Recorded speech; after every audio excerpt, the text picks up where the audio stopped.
കർത്താവിനെ പിന്നെ സ്തുതിക്കുന്നു. നിങ്ങളെ ശുശ്രൂഷിപ്പാൻ ദൈവത്താൽ ഒരുക്കപ്പെടുന്ന നല്ല അവസരങ്ങൾക്കായിട്ട് കർത്താവിനെ സ്തോത്രം ചെയ്യുന്നു. ഇവിടെ ഈ ചർച്ചിലുള്ള അനേകർ പല മീഡിയയിലൂടെ ഞാനുമായിട്ട് ബന്ധങ്ങളുള്ളവരുണ്ട്. ഫേസ്ബുക്ക്, ട്വിറ്റർ ഇതിലൂടെ എല്ലാം ഇവിടെയുള്ള അനേക സഹോദരങ്ങൾ ഞാനുമായിട്ട് റിലേഷൻഷിപ്പ് കീപ്പ് ചെയ്യാറുണ്ട്. അവരെല്ലാവരെയും ഓർത്ത് കർത്താവിനെ സ്തോത്രം ചെയ്യുന്നു. ഇന്ന് രാത്രിയിൽ, ഈ കഴിഞ്ഞ പകല്, അതിന് മുമ്പിലത്തെ രാത്രി പകല്, ഈ 4 സെഷനുകളിൽ നിങ്ങളെ ശുശ്രൂഷിപ്പാൻ എനിക്ക് ലഭിച്ച ഈ മഹനീയമാകുന്ന അവസരങ്ങൾക്കായിട്ട് ഞാൻ കർത്താവിന് സ്തോത്രം ചെയ്യുന്നു. ഈ അഭിഷിക്ത കുടുംബം കർത്താവിൻ്റെ വേലയോട് കാണിക്കുന്ന എല്ലാ ആദരവുകൾക്കും ദൈവം അവർക്ക് ധാരാളമാകുന്ന പ്രതിഫലം കൊടുത്ത് ഉയർത്തി മാനിക്കുമാറാകട്ടെ എന്ന് ഞാൻ ആത്മാർത്ഥമായിട്ട് ദൈവസന്നിധി പ്രാർത്ഥിക്കുന്നു. നിങ്ങൾ ഓർക്കുമ്പോൾ ഞങ്ങളുടെ ശുശ്രൂഷകളെ ഓർത്ത് പ്രാർത്ഥിക്കണം. ഞാനിപ്പോൾ കോട്ടയം ജില്ലയിൽ വാകത്താനം എന്ന് പറയുന്ന സ്ഥലത്ത് അസംബ്ലീസ് ഓഫ് ഗോഡിൻ്റെ ശുശ്രൂഷയോടുള്ള ബന്ധത്തിലായിരിക്കുന്നു. കഴിഞ്ഞ കുറച്ച് നാളുകളായിട്ട് അവിടെ സഭാ ശുശ്രൂഷയോടുള്ള ബന്ധത്തിലാണ് ആയിരിക്കുന്നത്. ഈ ദിവസങ്ങളിൽ പുറമെ പല ശുശ്രൂഷകളും ചെയ്യുവാനായിട്ട് ഞങ്ങൾ ആത്മാവിൽ ഒരുങ്ങി പ്രാർത്ഥിച്ചുകൊണ്ടിരിക്കുന്നു. നിങ്ങൾ ഓർത്തൊന്നും പ്രാർത്ഥിക്കേണ്ട, ഓർക്കുമ്പം പ്രാർത്ഥിച്ചാൽ മതി. ഓർത്തൊന്നും എല്ലാവരും കൂടെ പ്രാർത്ഥിച്ച് കളയല്ല. ഓർക്കുമ്പം പ്രാർത്ഥിക്കുവാൻ കർത്താവിൻ്റെ നാമത്തിൽ ഓർപ്പിക്കപ്പെടും. കൊരിന്ത്യർ ലേഖനം 11-ാം അധ്യായം 32-ാം വാക്യം, റോമാലേഖനം 8-ാം അധ്യായം 1-ാം വാക്യം. റോമാലേഖനം 8-ാം അധ്യായം 1-ാം വാക്യം ആദ്യം ഒന്ന് പറയാമോ എല്ലാവരും കൂടെ ചേർന്ന്? എടുക്കാതെ, പകല് വായിച്ചത്, അതുകൊണ്ടാണ് ഞാൻ എടുക്കാതെ പറയാമെന്നൊക്കെ ചോദിച്ചേ. റോമർ 8:1, അതുകൊണ്ട് ഇപ്പോൾ ക്രിസ്തുയേശുവിലുള്ളവർക്ക് ഒരു ശിക്ഷാവിധിയുമില്ല. ഒന്ന് വായി തുറന്ന് പറഞ്ഞാട്ടെ, അതുകൊണ്ട് ഇപ്പോൾ ക്രിസ്തുയേശുവിലുള്ളവർക്ക് ഒരു ശിക്ഷാവിധിയുമില്ല. യേശു ക്രിസ്തുവിലുള്ളവർക്ക് യാതൊരു ശിക്ഷാവിധിയുമില്ല. എല്ലാവരും ഒന്ന് ചേർന്ന് പറഞ്ഞ്, യേശു ക്രിസ്തുവിലുള്ളവർക്ക് ഒരു ശിക്ഷാവിധിയുമില്ല. കാരണം അവർക്ക് ശിക്ഷാവിധി കൊണ്ടുവന്ന 2 കാര്യങ്ങൾ പാപവും മരണവുമായിരുന്നു. പാപത്തിൻ്റെയും മരണത്തിൻ്റെയും പ്രമാണമായിരുന്നു. ശിക്ഷാവിധി എന്ന പദം ഞാൻ പകൽ വിവക്ഷിച്ചപ്പോൾ നിങ്ങൾ ശ്രദ്ധിച്ചെങ്കിൽ അറിയാം. ശിക്ഷാവിധി, നിയമത്തിൻ്റെ വിധി, പാപത്തിൻ്റെ ശിക്ഷ, അത് രണ്ടും യേശുക്രിസ്തുവിലായവർക്കില്ല. പാപസംബന്ധമായി നാം മരിച്ചിരിക്കുന്നു. യേശുക്രിസ്തുവിൻ്റെ മരണത്തിൽ പങ്കാളിയായി തീർന്ന സ്നാനത്താൽ നാം അവനോടുകൂടെ കുഴിച്ചിടപ്പെട്ടു. അങ്ങനെ പാപസംബന്ധമായ ഒരു മരണം നാം സ്വീകരിച്ചു. 1. 2, യേശുവിൻ്റെ ശരീര നിമിത്തം ന്യായപ്രമാണം സംബന്ധിച്ച് നാം മരിച്ചിരിക്കുന്നു. റോമർ 7:5, 7:4. ഇനി ആ ഭാഗങ്ങളിലേക്കൊന്നും ഞാൻ പോകുന്നില്ല. ഇന്ന് രാത്രി നിങ്ങൾ കേൾക്കാൻ പോകുന്നത് ഈ റോമാലേഖനം 8-ാം അധ്യായം 1-ാം വാക്യത്തിന്റെ 3-ാം ഭാഗമാണ്. യേശുക്രിസ്തുവിലുള്ളവർക്ക് ഒരു ശിക്ഷാവിധിയുമില്ല. പക്ഷേ ദൈവമക്കൾ തിരിച്ചറിയേണ്ട ഒരു വലിയ യാഥാർത്ഥ്യം ഇന്ന് രാത്രി പറയാതിരിക്കാൻ വയ്യ. യേശുക്രിസ്തുവിലുള്ളവർക്ക് ശിക്ഷാവിധിയില്ല, പക്ഷെ ബാലശിക്ഷയുണ്ട്. ബാലശിക്ഷയുണ്ട്. ശിക്ഷാവിധിയില്ല, പക്ഷെ ബാലശിക്ഷയുണ്ട്.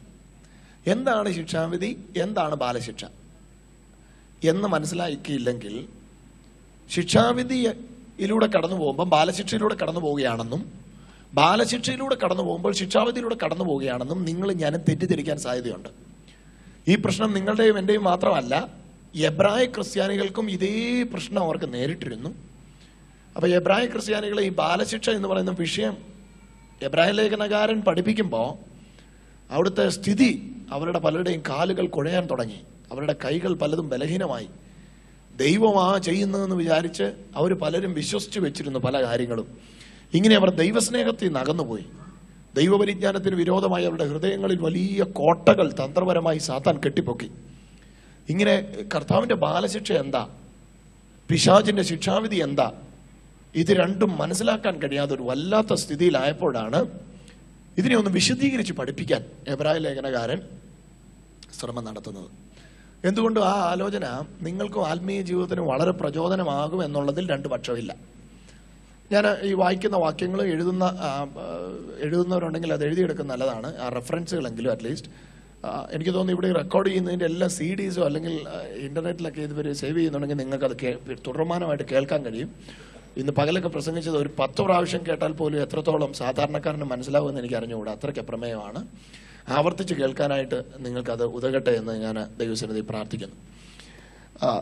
1 കൊരിന്ത്യർ ലേഖനം 11-ാം അധ്യായത്തിന്റെ 32-ാം വാക്യമാണ് ഈ വിഷയത്തിൽ ഞാൻ ആദ്യം എടുക്കുന്നത്.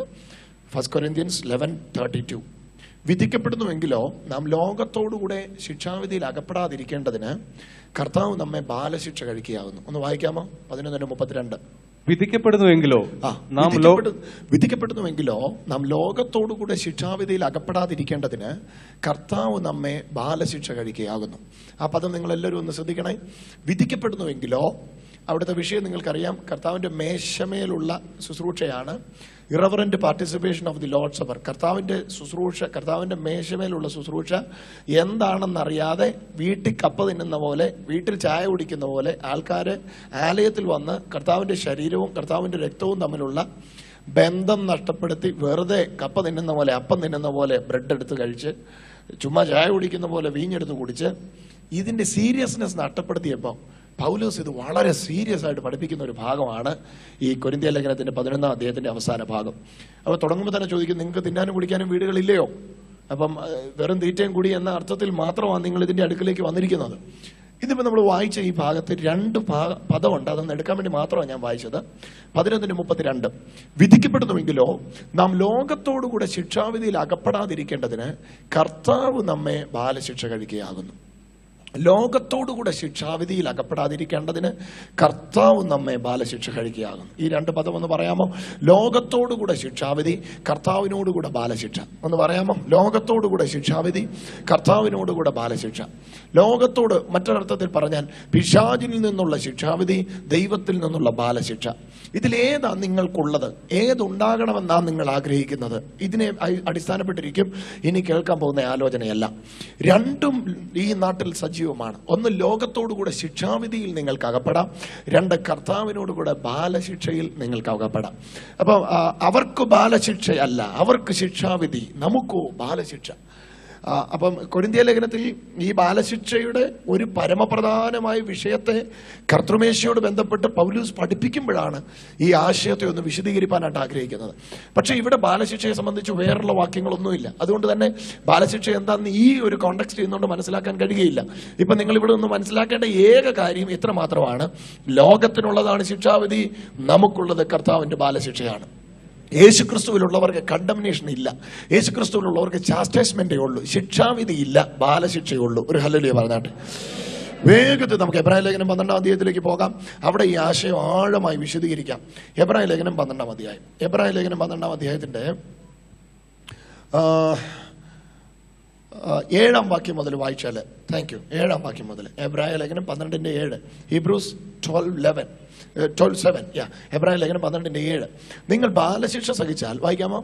നിങ്ങൾ ബാലശിക്ഷ സഹിച്ചാൽ ദൈവം മക്കളോടെന്ന പോലെ നിങ്ങളോട് നിങ്ങൾ ബാലശിക്ഷ സഹിച്ചാൽ ദൈവം മക്കളോടെന്ന പോലെ നിങ്ങളോട് പെരുമാറുന്നു. അടുത്തത്, അപ്പൻ ശിക്ഷിക്കാത്ത മകൻ എവിടെയുള്ളൂ? എല്ലാവരും പ്രാപിക്കുന്ന ബാലശിക്ഷ നിങ്ങൾക്കില്ല എങ്കിൽ നിങ്ങൾ മക്കളല്ല കൗലിടയന്മാരത്രേ. നമ്മുടെ ജഡസംബന്ധമായ പിതാക്കന്മാർ. അപ്പൊ ഈ വിഷയം ഒന്ന് ആഴമായി നിങ്ങൾ എല്ലാവരും ഗ്രഹിക്കണം. അതിനാണ് ഇവിടെ ഇങ്ങനെ തന്നെ എഴുതിയിരിക്കുന്നത്. നാം ബാലശിക്ഷ സഹിച്ചാൽ ദൈവം മക്കളോടെന്ന പോലെ നമ്മോട് ഇടപെടുന്നു. അപ്പനും മകനോടുള്ള ഇടപാടാണ് ബാലശിക്ഷ. അതാണ് ആദ്യമേ എബ്രായ ലേഖനകാരൻ പറയുന്നത്. മക്കളോട് അപ്പനുള്ള ഇടപാടാണ്, അപ്പനും മകനോടുള്ള ഇടപാടാണ് കർത്താവിന്റെ ബാലശിക്ഷ. അപ്പൊ ഈ വിഷയം ഒന്ന് പഠിപ്പിക്കാൻ വേണ്ടി ഈ വിഷയോട് വിഷയീഭവിക്കുമ്പോൾ തന്നെ ഈ എബ്രായ ലേഖനകാരൻ ഒരു വലിയ ആശയത്തെ കൊണ്ടുവന്നിട്ടാണ് അതിലും വലിയ ആശയമാകുന്ന ഈ ബാലശിക്ഷയെ പഠിപ്പിക്കാനായിട്ട് ശ്രമിക്കുന്നത്. നിങ്ങൾ ആദ്യം ശ്രദ്ധിക്കേണ്ടത് ഇതാണ്. ബാലശിക്ഷ എന്ന ഓർമ്മ വരുമ്പോഴേ നമുക്കറിയാം, നമ്മുടെ ബാല്യത്തിൽ നമ്മെ ശിക്ഷിച്ച ശിക്ഷയാണ് ബാലശിക്ഷ എന്ന പേരിൽ നമ്മുടെ മനസ്സിലേക്ക് വരുന്നത്. നമ്മൾ ചെറുപ്പത്തിൽ കുരുത്തക്കേട് കാണിച്ചപ്പോ അമ്മ വഴക്ക് പറഞ്ഞത്, അപ്പൻ തല്ലിയത്, അമ്മ ഓടിച്ചിട്ട് തല്ലിയത്, ദേഷ്യം തീരും വരെ തല്ലിയത്, ഇതൊക്കെയാണ് നമ്മുടെ ഉള്ളിലേക്ക് വരുന്നത്. ഇതെല്ലാം കേട്ടിട്ടും ഇതെല്ലാം കണ്ടിട്ടും ഇതെല്ലാം അനുഭവിച്ചിട്ടുമാണ് നമ്മൾ കർത്താവിന്റെ ബാലശിക്ഷ പഠിക്കാനായിട്ട് പോകുന്നത്.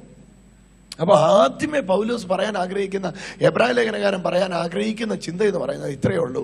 നിങ്ങളുടെ അപ്പനും അമ്മയും നിങ്ങളെ ശിക്ഷിച്ചതും പഠിച്ചോണ്ട്, ശിക്ഷിച്ചതും നിങ്ങൾ അനുഭവിച്ചോണ്ട് കർത്താവിന്റെ ബാലശിക്ഷ പഠിക്കാൻ വന്നാൽ നിങ്ങൾക്കിത് മനസ്സിലാകത്തില്ല. ആ വിഷയം വിശദീകരിക്കുക താഴെ. നമ്മുടെ ജഡസംബന്ധമായ പിതാക്കന്മാർ നമ്മെ ശിക്ഷിച്ചതുപോലെ അല്ല, അവരെ ശിക്ഷിച്ചത് കുറെ കാലവും തങ്ങൾക്ക് ബോധിച്ച പ്രകാരവും അത്രേ. അവനോ നാം അവന്റെ വിശുദ്ധി പ്രാപിക്കേണ്ടതിന് നമ്മുടെ ഗുണത്തിനായി തന്നെ ശിക്ഷിക്കുന്നു. ഒരു ഹല്ലേലൂയ പറഞ്ഞാട്ട്. അപ്പൊ എന്താ കർത്താവിന്റെ ബാലശിക്ഷ? ആദ്യമേ എബ്രായ ലേഖനകാരിൽ 7-ാം വാക്യത്തിൽ 12:7 തന്നെ പറയുന്നു, ദൈവം ബാലശിക്ഷ സഹിച്ചാൽ ദൈവം മക്കളോടെന്ന പോലെ ഇടപെടുന്നു. അപ്പം ബാലശിക്ഷ എന്ന് പറഞ്ഞാൽ മകനോടുള്ള ഇടപാടാണ്. ഒന്ന്, അടുത്ത താഴേക്ക് നിങ്ങൾ വായിച്ചാൽ അറിയാം. എല്ലാവരും 8-ാം വാക്യം, എല്ലാവരും പ്രാപിക്കുന്ന ബാലശിക്ഷ നിങ്ങൾക്കില്ല എങ്കിൽ നിങ്ങൾ കൗലിടയന്മാരത്രേ. അപ്പൊ ദൈവവൈതലായ എല്ലാവർക്കും ഉള്ളതാണ് കർത്താവിന്റെ ബാലശിക്ഷ. നീ ഒരു ദൈവവൈതലാണോ? നിനക്ക് ബാലശിക്ഷ ഉണ്ട്. ബാലശിക്ഷ ഇല്ലെങ്കിൽ നിങ്ങൾ കൗലിടയന്മാരത്രേ. കൗലിട എന്ന വാക്കിന്റെ അർത്ഥം വേശ്യ. കൗലിടയന്മാരത്രേ എന്ന വാക്കിന്റെ അർത്ഥം വേശ്യാപുത്രന്മാരത്രേ എന്ന് പറഞ്ഞാൽ അപ്പനാരാന്ന് ചൂണ്ടിക്കാണിക്കാനില്ലാത്തവരത്രേ. അപ്പനുണ്ട്, പക്ഷെ അപ്പനാരാന്ന് എടുത്തു പറയാൻ തന്റെ ഇടവും ധൈര്യവും ഇല്ലാത്തവരത്രേ. എല്ലാവരും പ്രാപിക്കുന്ന ബാലശിക്ഷ നിങ്ങൾക്കില്ല എങ്കിൽ യേശുവിന്റെ രക്തത്താൽ വിളിക്കപ്പെട്ട സകലർക്കും ബാലശിക്ഷയുണ്ട്. ബാലശിക്ഷ അപ്പന് മകനോടുള്ള ഇടപാടാ. നിങ്ങൾക്കിത് ഇല്ല എങ്കിൽ നിങ്ങൾക്ക് പറയാൻ ഒരപ്പനില്ല. മറ്റൊരർത്ഥത്തിൽ പറഞ്ഞാൽ നിങ്ങളുടെ പിതൃത്വം ഇനിയും ചിന്തിച്ചെടുക്കേണ്ടിയിരിക്കുന്നു. വേറൊരാശയത്തിൽ പറഞ്ഞാൽ നിങ്ങൾക്ക് ദൈവം മകനാണെന്നുള്ള ഉറപ്പില്ല. അതവിടെ പറയുന്നത്. കൗലിടയന്മാരത്രേ എല്ലാവരും പ്രാപിക്കുന്ന ബാലശിക്ഷ കൂടാതിരിക്കുന്നുവെങ്കിൽ നിങ്ങൾ മക്കളല്ല, കൗലിടയന്മാരത്രേ. എന്നിട്ട് ആ ആശയം താഴെ വിശദീകരിക്കുകയാണ്. നമ്മുടെ ജഡസംബന്ധമായ പിതാക്കന്മാർ കണ്ടോ, അപ്പനും അമ്മയും നമ്മളെ അടിച്ചു അല്ലേ? ആ അടിച്ച കാര്യം 9-ാം വാക്യം. നമ്മുടെ ജഡസംബന്ധമായ പിതാക്കന്മാർ നമ്മളെ ശിക്ഷിച്ചപ്പോൾ നാം അവരെ വണങ്ങിപ്പോകുന്നു. ജഡസംബന്ധമായ പിതാക്കന്മാരെ തല്ല് കിട്ടുമല്ലോ എന്ന് പേടിച്ച് വണങ്ങിപ്പോന്ന ചരിത്രം ഓർമ്മയില്ലേ? അതാ ഇവിടെ എബ്രായ ലേഖനകാരൻ ചോദിക്കുന്നത്. കുരുത്തക്കേട് കാണിച്ചാൽ അടി കിട്ടുമെന്നോർത്ത് കുരുത്തക്കേട് കാണിക്കാതെ ഡീസന്റായി നടന്ന ഒരു കാലം നിങ്ങൾക്കില്ലേ? അയ്യോ, ഇപ്പൊ എല്ലാവരും തലകുലിച്ചിരിക്കുക. ഇല്ലായിരുന്നു അങ്ങനെ ഒരു കാലം? ഉണ്ടായിരുന്നു, എല്ലാവർക്കും ഉണ്ടായിരുന്നു. അത് അന്ന് വാസ്തവത്തിൽ സ്നേഹത്തിൽ നിന്നല്ലായിരുന്നു ആ കൽപ്പനാനുസരണം സംഭവിച്ചത്. അടി കിട്ടുമല്ലോ എന്ന് പേടിച്ചായിരുന്നു അത് ചെയ്തുകൊണ്ടിരുന്നേ. ഇത് ചെയ്ത ഡാഡിക്ക് ഇഷ്ടമില്ല, ഡാഡി ഇതിനെന്നെ വഴക്ക് പറയും, ഇന്ന് വരുമ്പോൾ എനിക്കിത് പൊട്ടിക്കും, ഇന്ന് തീർക്കും, എന്നെ അടിക്കും. ഈ ഒരു ചിന്ത കൊണ്ടായിരുന്നു അന്ന് ഡീസന്റ് ആയിട്ട് നടന്നത്. എന്നിട്ട് ഇപ്പൊ ദൈവസന്നിധി വന്നിട്ടും എങ്ങനെയാ തല്ല് കിട്ടുമല്ലോ എന്ന് പേടിച്ചാ പാപം ചെയ്യാതിരിക്കുന്നേ. അടി കിട്ടുമല്ലോ എന്ന് പേടിച്ച് ഉപവാസ പ്രാർത്ഥനയ്ക്ക് എന്നാ നിരന്തരമായിട്ട് വരാൻ കാര്യം? ഉപവാസ പ്രാർത്ഥനയ്ക്ക് വന്നില്ലെങ്കിൽ ഈ പോരാട്ടം എല്ലാം കൂടെ എന്റെ വീട്ടിലോട്ട് അടിച്ചാലോ? അപ്പൊ അത് പേടിച്ച ഉപവാസ പ്രാർത്ഥനയ്ക്ക് വന്നിരിക്കുന്നത്. മിക്ക സഭകളിലും ആൾക്കാർ പറയുന്നത്, ഒരു ആംബുലൻസ് ലൈറ്റ് ഇട്ട് പോകുന്ന കണ്ടു, ദൈവമക്കളെ നിങ്ങളുടെ ആരുടെയും വീട്ടിൽ കയറാതിരിക്കേണ്ടതിന് ഉപവാസം പ്രഖ്യാപിക്കുമ്പോഴേ വേഗത്തിൽ വന്നിരുന്ന് പ്രാർത്ഥിച്ചു. അപ്പൊ ലൈറ്റ് ഇട്ട് പോകുന്ന ആംബുലൻസിനെ ഓർത്തിട്ട പ്രാർത്ഥിക്കാൻ ദൈവസന്നിധി വന്നിരിക്കുന്നേ. ഇപ്പൊ എബ്രായ ലേഖനകാരൻ ഇവിടെ ചോദിക്കുക, അയ്യേ ഇങ്ങനെയാണ് നിങ്ങൾക്ക് ദൈവത്തോടുള്ള ബന്ധം? എടാ, 60 വർഷം ബന്ധമുള്ള അല്ലെങ്കിൽ 50 വർഷം ബന്ധമുള്ള അപ്പൻ, ഭൂമിയിലെ അപ്പൻ, നിങ്ങളേതായാലും ജനിച്ച് ജീവിച്ച് 50 വർഷം ആകുമ്പോഴത്തേനും നിങ്ങളുടെ, അല്ലെങ്കിൽ 60 വർഷം ആകുമ്പോഴത്തേക്ക് നിങ്ങളുടെ അപ്പൻ കാലാന്തരപ്പെട്ട് കാലത്തിന്റെ ഒത്തൊടുക്കി നാട് നീങ്ങി പോകും. അത് ഉറപ്പാണ്. 50 വർഷം പേടിയുള്ള അപ്പന്റെ തല്ലു പേടിച്ച് നിങ്ങൾ ഡീസന്റായി നടക്കുന്നെങ്കിൽ, ജഡത്തിൽ അടിക്കുന്ന അപ്പനെ ഓർത്ത് നിങ്ങൾ തെറ്റ് ചെയ്യാതിരിക്കുന്നെങ്കിൽ, ഇനി കമ്പയർ ചെയ്യുക. ആത്മാക്കളുടെ ഉടമസ്ഥന്, വായിച്ചോ വാക്ക്, എത്രാം വാക്യം? 9-ാം വാക്യം. നമ്മുടെ ജഡസംബന്ധമായ പിതാക്കന്മാർ നമ്മെ ശിക്ഷിച്ചപ്പോൾ നാം അവരെ വണങ്ങി പോന്നുവല്ലോ. അടുത്തത്, ആത്മാക്കളുടെ പിതാവിന് കണ്ടോ, ജഡത്തിലുള്ള അപ്പനുമായിട്ട് 50 കൊല്ലം ബന്ധം, 50 കൊല്ലം ബന്ധമുള്ള അപ്പനെ അടിക്കുമല്ലോ എന്ന് പേടിച്ച് അടങ്ങിയിരുന്നെങ്കിൽ, ഇനി അടുത്തത് ചോദിക്കുക, ആത്മാക്കളുടെ ഉടമസ്ഥനായ ദൈവം, അപ്പൻ ഏതായാലും എനിക്ക് ആത്മാവിനെ തന്നിട്ടില്ല, അപ്പൻ എനിക്ക് ജീവൻ തന്നിട്ടുണ്ട്. അപ്പന്റെ ആത്മാവിനെ എനിക്ക് തന്ന പിന്നെ അപ്പനെ ഇവിടുന്ന് ആത്മാവിനെ കിട്ടും. അപ്പൊ ആത്മാവിനെ എനിക്ക് തന്ന ദൈവമാണ്. ഓരോ ജനനത്തിലെയും ദൈവത്തിന്റെ അത്ഭുതം ഇതാണ്. പലരും നോക്കിയിട്ട് പറയും അമ്മയുടെ അതേ മൂക്കാ, വേറെ ചിലർ പറയും അപ്പന്റെ അതേ ചെവിയാ, ആ പല്ല് കണ്ടോ അപ്പന്റെ അതേ പല്ല. പക്ഷെ ആരെങ്കിലും പറഞ്ഞു കേട്ടിട്ടുണ്ടോ അപ്പന്റെ ആത്മാവ് അവന് കിട്ടിയേക്കുന്നേ?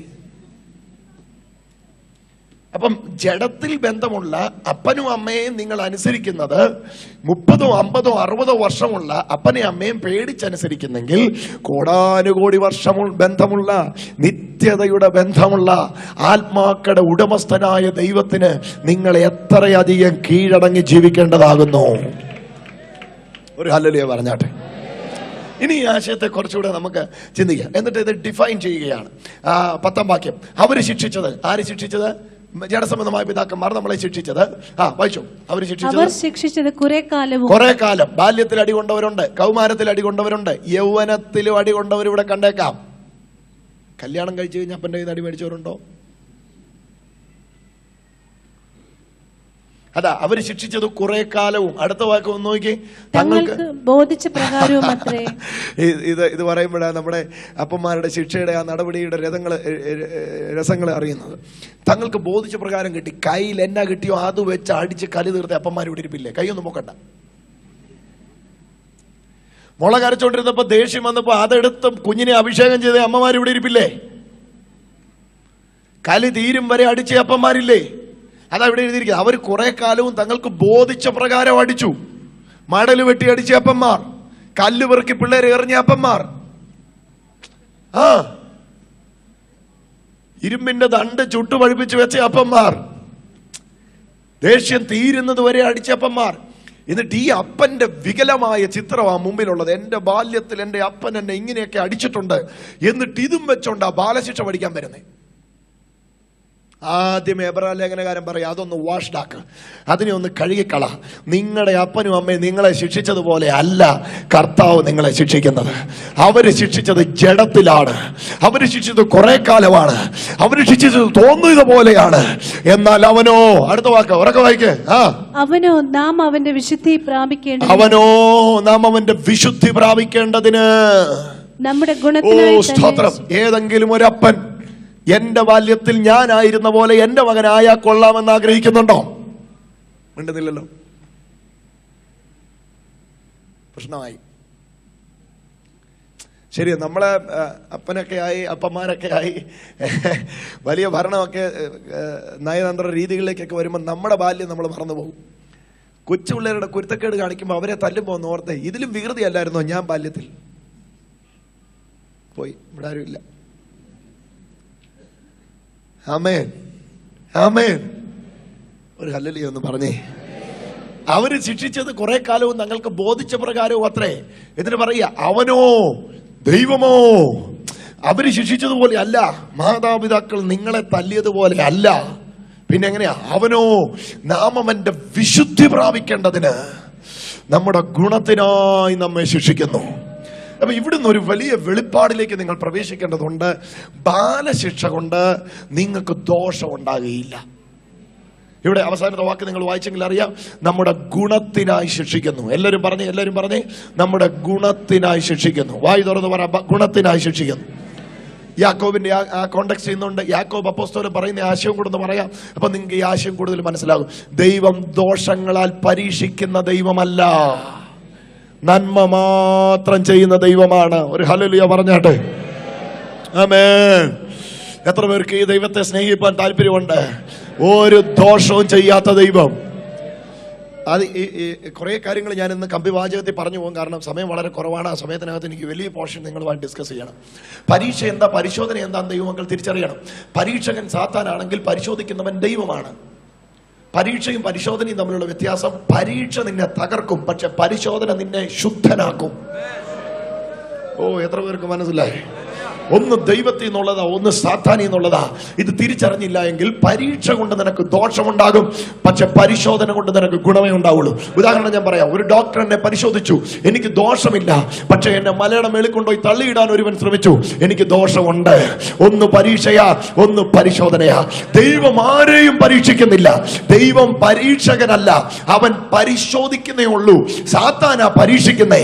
സാത്താന്റെ പരീക്ഷയിൽ നീക്കുപോക്ക്, പോക്കുവഴി തരുന്നത് നമ്മുടെ നല്ല കർത്താവാണ്. കരമടിച്ചൊന്ന് യേശുവിനെ നന്ദി പറഞ്ഞു. ഹല്ലേലൂയ. അപ്പൊ എന്താ ഈ പറയുന്ന ആശയം? കുറച്ചുകൂടി ഒന്ന് വിശദീകരിച്ചാലേ ഇത് ശരിക്കും നിങ്ങൾക്ക് മനസ്സിലാകുകയുള്ളൂ. ദൈവത്തെക്കുറിച്ച് വികലമായ ഒരു ചിത്രം മനസ്സിൽ തരികയാണ് ഏത് കാലത്തും വാസ്തവത്തിൽ സാത്താന്റെ ആഗ്രഹം. ഏതൻ മുതൽ നിങ്ങൾ വായിച്ചു നോക്കിയോ, ഹവ്വയുടെ അടുക്കൽ വന്ന് പിശാച് പറഞ്ഞ വാക്ക് മുതൽ നിങ്ങൾ ചിന്തിച്ചു നോക്കിയോ, വാസ്തവമായി ദൈവം ഇത് പറഞ്ഞിട്ടുണ്ടോ? ദൈവം ഇത് പറഞ്ഞിട്ടുണ്ടോ എന്ന് ചോദിച്ചാൽ ഹവ്വ ചാടിക്കയറി മറുപടി പറയും, ഞങ്ങൾ പറഞ്ഞു കേട്ടിട്ടുണ്ട്, ആദം പറഞ്ഞറിയാം, എനിക്ക് പറഞ്ഞിട്ടുണ്ട്. ചോദ്യം ഇതാണ്, റിയലി ഗോഡ് സെഡ് ദിസ്? വാസ്തവമായി ദൈവം ഇത് പറഞ്ഞിട്ടുണ്ടോ? അപ്പൊ ദൈവത്തിന്റെ ക്വസ്റ്റ്യൻ, ദൈവത്തിന്റെ ആൻസറിന് എഗനസ്റ്റായി ക്വസ്റ്റ്യൻ ഉയർത്തുകയാണ് സാത്താന്റെ ഏറ്റവും വലിയ തന്ത്രം. നിങ്ങൾ കടന്നു പോകുന്ന പ്രത്യേക പ്രതിസന്ധി ദൈവം ഇട്ടതാണെന്ന് നിങ്ങളെ കൊണ്ട് പറയിപ്പിച്ചത് ദൈവമല്ല.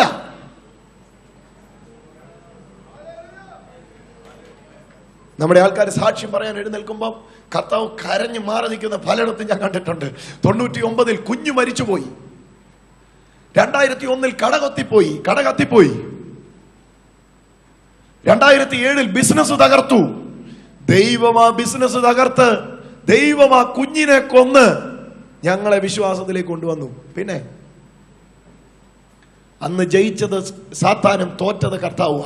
കാരണം നന്മ മാത്രം ചെയ്യുന്ന ദൈവത്തെ വളരെ വ്യാപകമായി സാത്താൻ തെറ്റിദ്ധരിപ്പിച്ചു.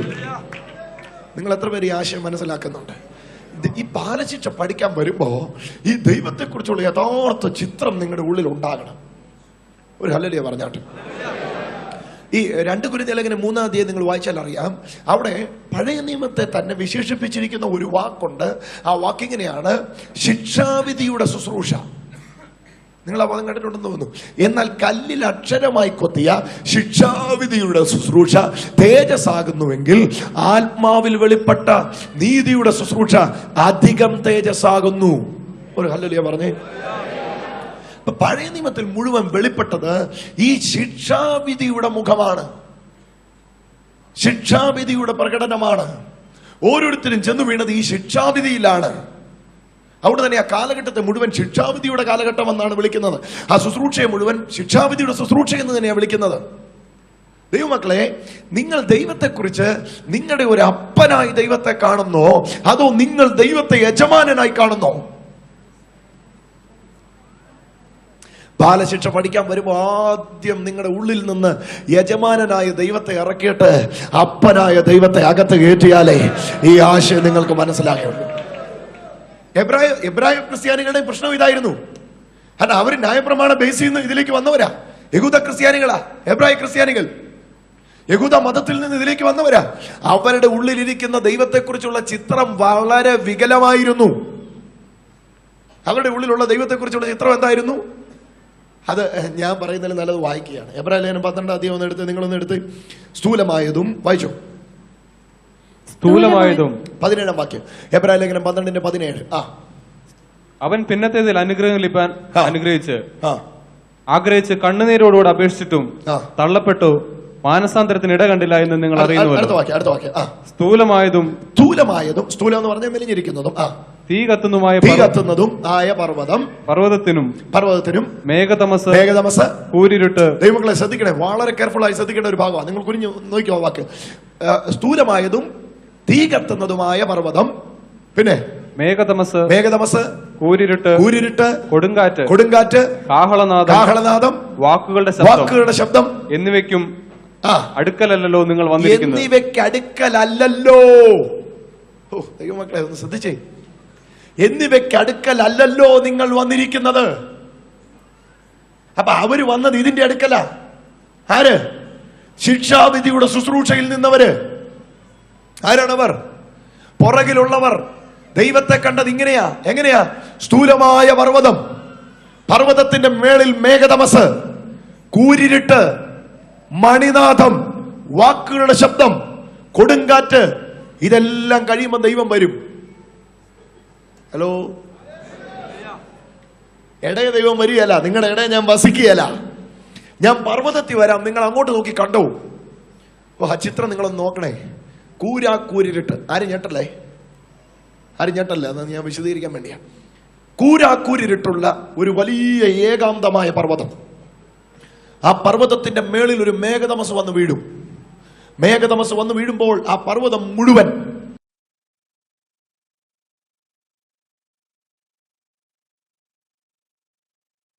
ശബ്ദം, കൊടുങ്കാറ്റ്, മണിനാദം, മിന്നൽ പിണർ, ഭൂകമ്പം, ഇതെല്ലാം കഴിഞ്ഞിട്ടാണ് ഞാൻ യഹോവയാകുന്നു. കേൾക്കുന്നുണ്ടോ? ഒരു ഹല്ലേലൂയ പറഞ്ഞേ. അപ്പൊ എന്ത് സംഭവിച്ചു എന്നറിയാവോ? ഈ ശബ്ദം കേട്ടവർ വായിച്ചോ ബ്രദറെ. വാക്കുകളുടെ നാദം, മിന്നൽ പിണര്, ഇതെല്ലാം കഴിഞ്ഞിട്ട് ദൈവം എങ്ങനെ ഞാൻ യഹോവയാകുന്നു എന്ന് പറഞ്ഞ് ദൈവം സംസാരിച്ചപ്പോ ഒരു വചനവും അയ്യോ കണ്ടപ്പോ തന്നെ മതിയായി. ഇനി ഒരു വചനവും ഞങ്ങളോട് പറയരുതേ എന്ന് അപേക്ഷിച്ചു. നിങ്ങളത് ശ്രദ്ധിച്ചു നോക്കണേ. ആ ഭാഗം നിങ്ങൾ വിടരുത്. ആ ഭാഗം നിങ്ങൾ വിടരുത്. എബ്രായ ക്രിസ്ത്യാനികളുടെ ഉള്ളിൽ ദൈവത്തെക്കുറിച്ചുള്ള ക്രിസ്തുവിൽ വന്നിട്ട് ഇങ്ങനത്തെ ഒരു ചിത്രമാണ് നിൽക്കുന്നത്. എങ്ങനെയാണെന്നറിയോ? വാക്കുകളുടെ ശബ്ദം, കൊടുങ്കാറ്റ്, മിന്നൽ പിണർ, കാർമേഘം, കൂരിരുട്ട്, ഭൂകമ്പം, ഇതെല്ലാം മേഘതമസ്, ഇതെല്ലാം കഴിഞ്ഞ് പ്രത്യക്ഷപ്പെട്ട് ഞാൻ യഹോവയാകുന്നു. ആരെങ്കിലും പർവ്വതത്തെ തൊട്ടാൽ അവനെ കല്ലെറിഞ്ഞു കൊല്ലണം. ആരെങ്കിലും പർവ്വതം കിടുകിട വിറയ്ക്കുന്നു, മരങ്ങൾ നിലം പൊത്തുന്നു, കൊടുങ്കാറ്റടിക്കുന്നു. ഇതെല്ലാം കഴിഞ്ഞ് വെളിപ്പെട്ട് വരുന്ന ഒരു ദൈവം ഉള്ളിലുള്ള വന്നപ്പോഴേ എബ്രായ ലേഖനകാരൻ പറഞ്ഞു, ഇതൊന്ന് ഇറക്കിയാലേ അത് കേറുള്ളൂ. എത്ര പേർക്ക് മനസ്സിലാകുന്നുണ്ട്? നിങ്ങൾ ഇതിന്റെ അടുക്കലേക്ക് അല്ല അടുത്ത് വന്നിരിക്കുന്നത്. ദൈവമക്കളെ തുറന്നു പറയട്ടെ, നിങ്ങൾ ഇന്ന് വന്നിരിക്കുന്നത് പർവ്വതത്തിന്റെ അടുക്കലേക്കല്ല. നിങ്ങൾ ഇന്ന് വന്നിരിക്കുന്നത് കൊടുങ്കാറ്റിന്റെ അടുക്കലേക്കല്ല. നിങ്ങൾ ഇന്ന് വന്നിരിക്കുന്നത് മേഘതമസിന്റെ അടുക്കലേക്കല്ല. നിങ്ങൾ ഇന്ന് വന്നിരിക്കുന്നത് കൂരിരുട്ടിന്റെ അടുക്കലേക്കല്ല. നിങ്ങൾ ഇന്ന് വന്നിരിക്കുന്നത് നിങ്ങളുടെ അപ്പന്റെ അടുക്കലേക്കാണ്. ഒരു ഹല്ലേലൂയ പറഞ്ഞാട്ടെ. മോശക്കുണ്ടായ ഒരു അനുഭവം പറയാം. മോശക്കുണ്ടായ ഒരു അനുഭവം. എന്താ മോശക്കുണ്ടായ അനുഭവം? ഞാൻ അത്യന്തം താഴെ താഴെ താഴെ താഴെ ഞാൻ അത്യന്തം പേടിച്ച് വിറയ്ക്കുന്നു എന്ന് മോശക്കുണ്ടായ അനുഭവം. ഞാൻ അത്യന്തം പേടിച്ചു വിറയ്ക്കുന്നു എന്ന് മോശ പറയത്തക്കവണ്ണം ആ കാഴ്ച ഭയങ്കരമായിരുന്നു. കണ്ടോ കണ്ടോ കണ്ടോ കണ്ടോ?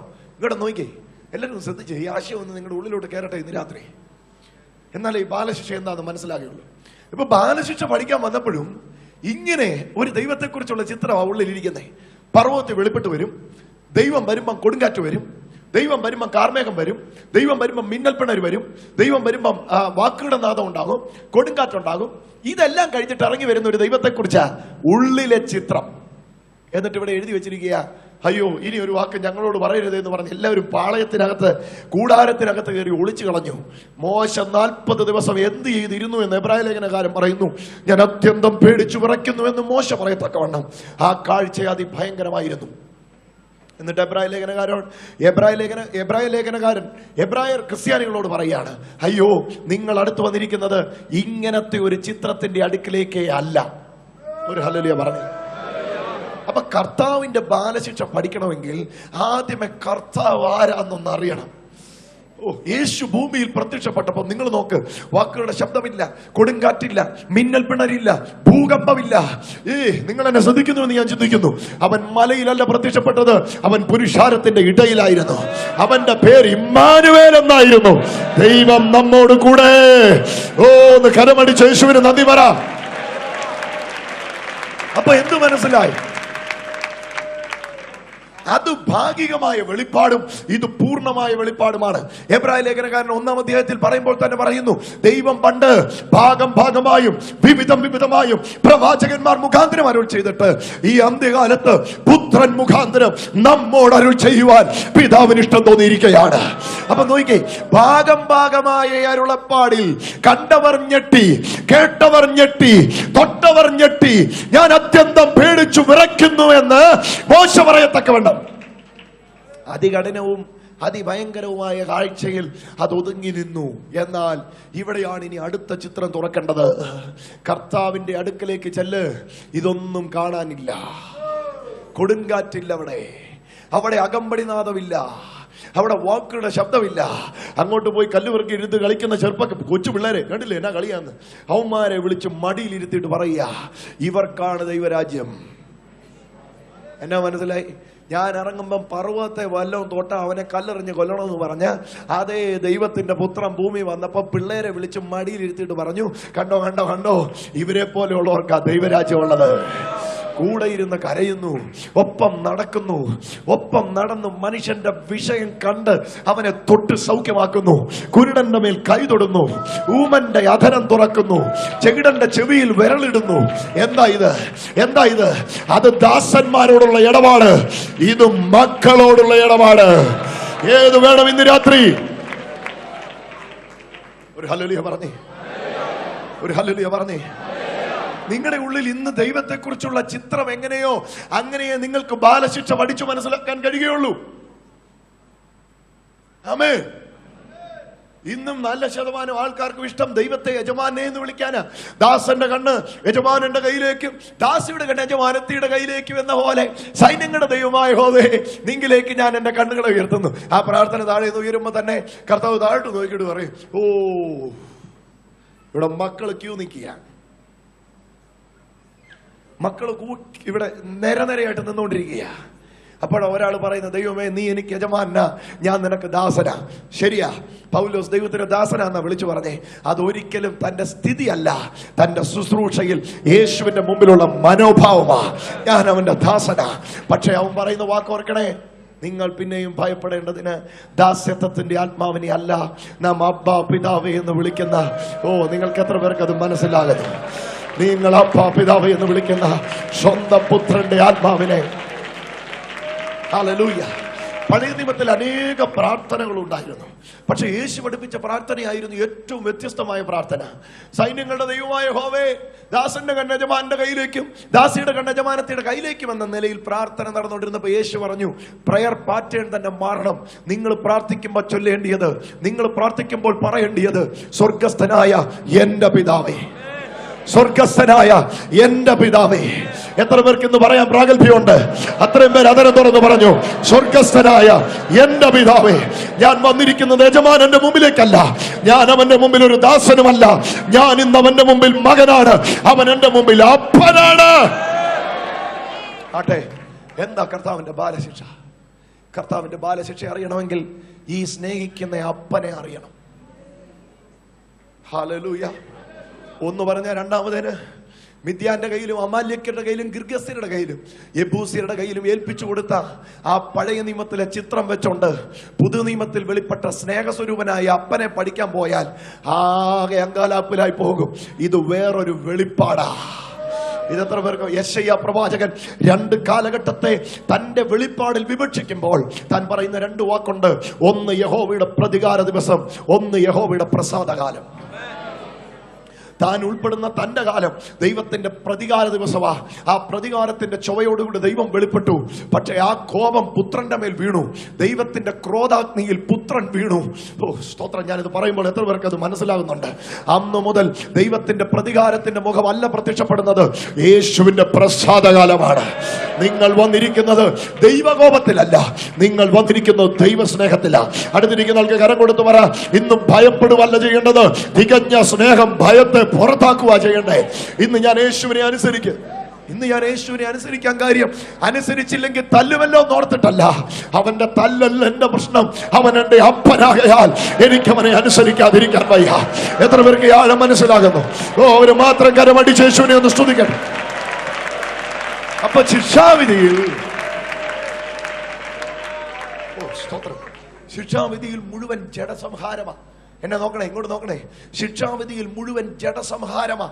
ശിക്ഷാവിധിയിൽ മുഴുവൻ ജഡത്തിലുള്ള ദണ്ഡനമാ. ശിക്ഷാവിധിയിൽ മുഴുവൻ ജഡത്തിലുള്ള അടിയാ, ജഡത്തിലുള്ള ഇടിയാ. എന്നാൽ ബാലശിക്ഷയിൽ മുഴുവൻ ആത്മീയനോട് ആത്മാവിലുള്ള ദൈവത്തിന്റെ ഇടപാടാ.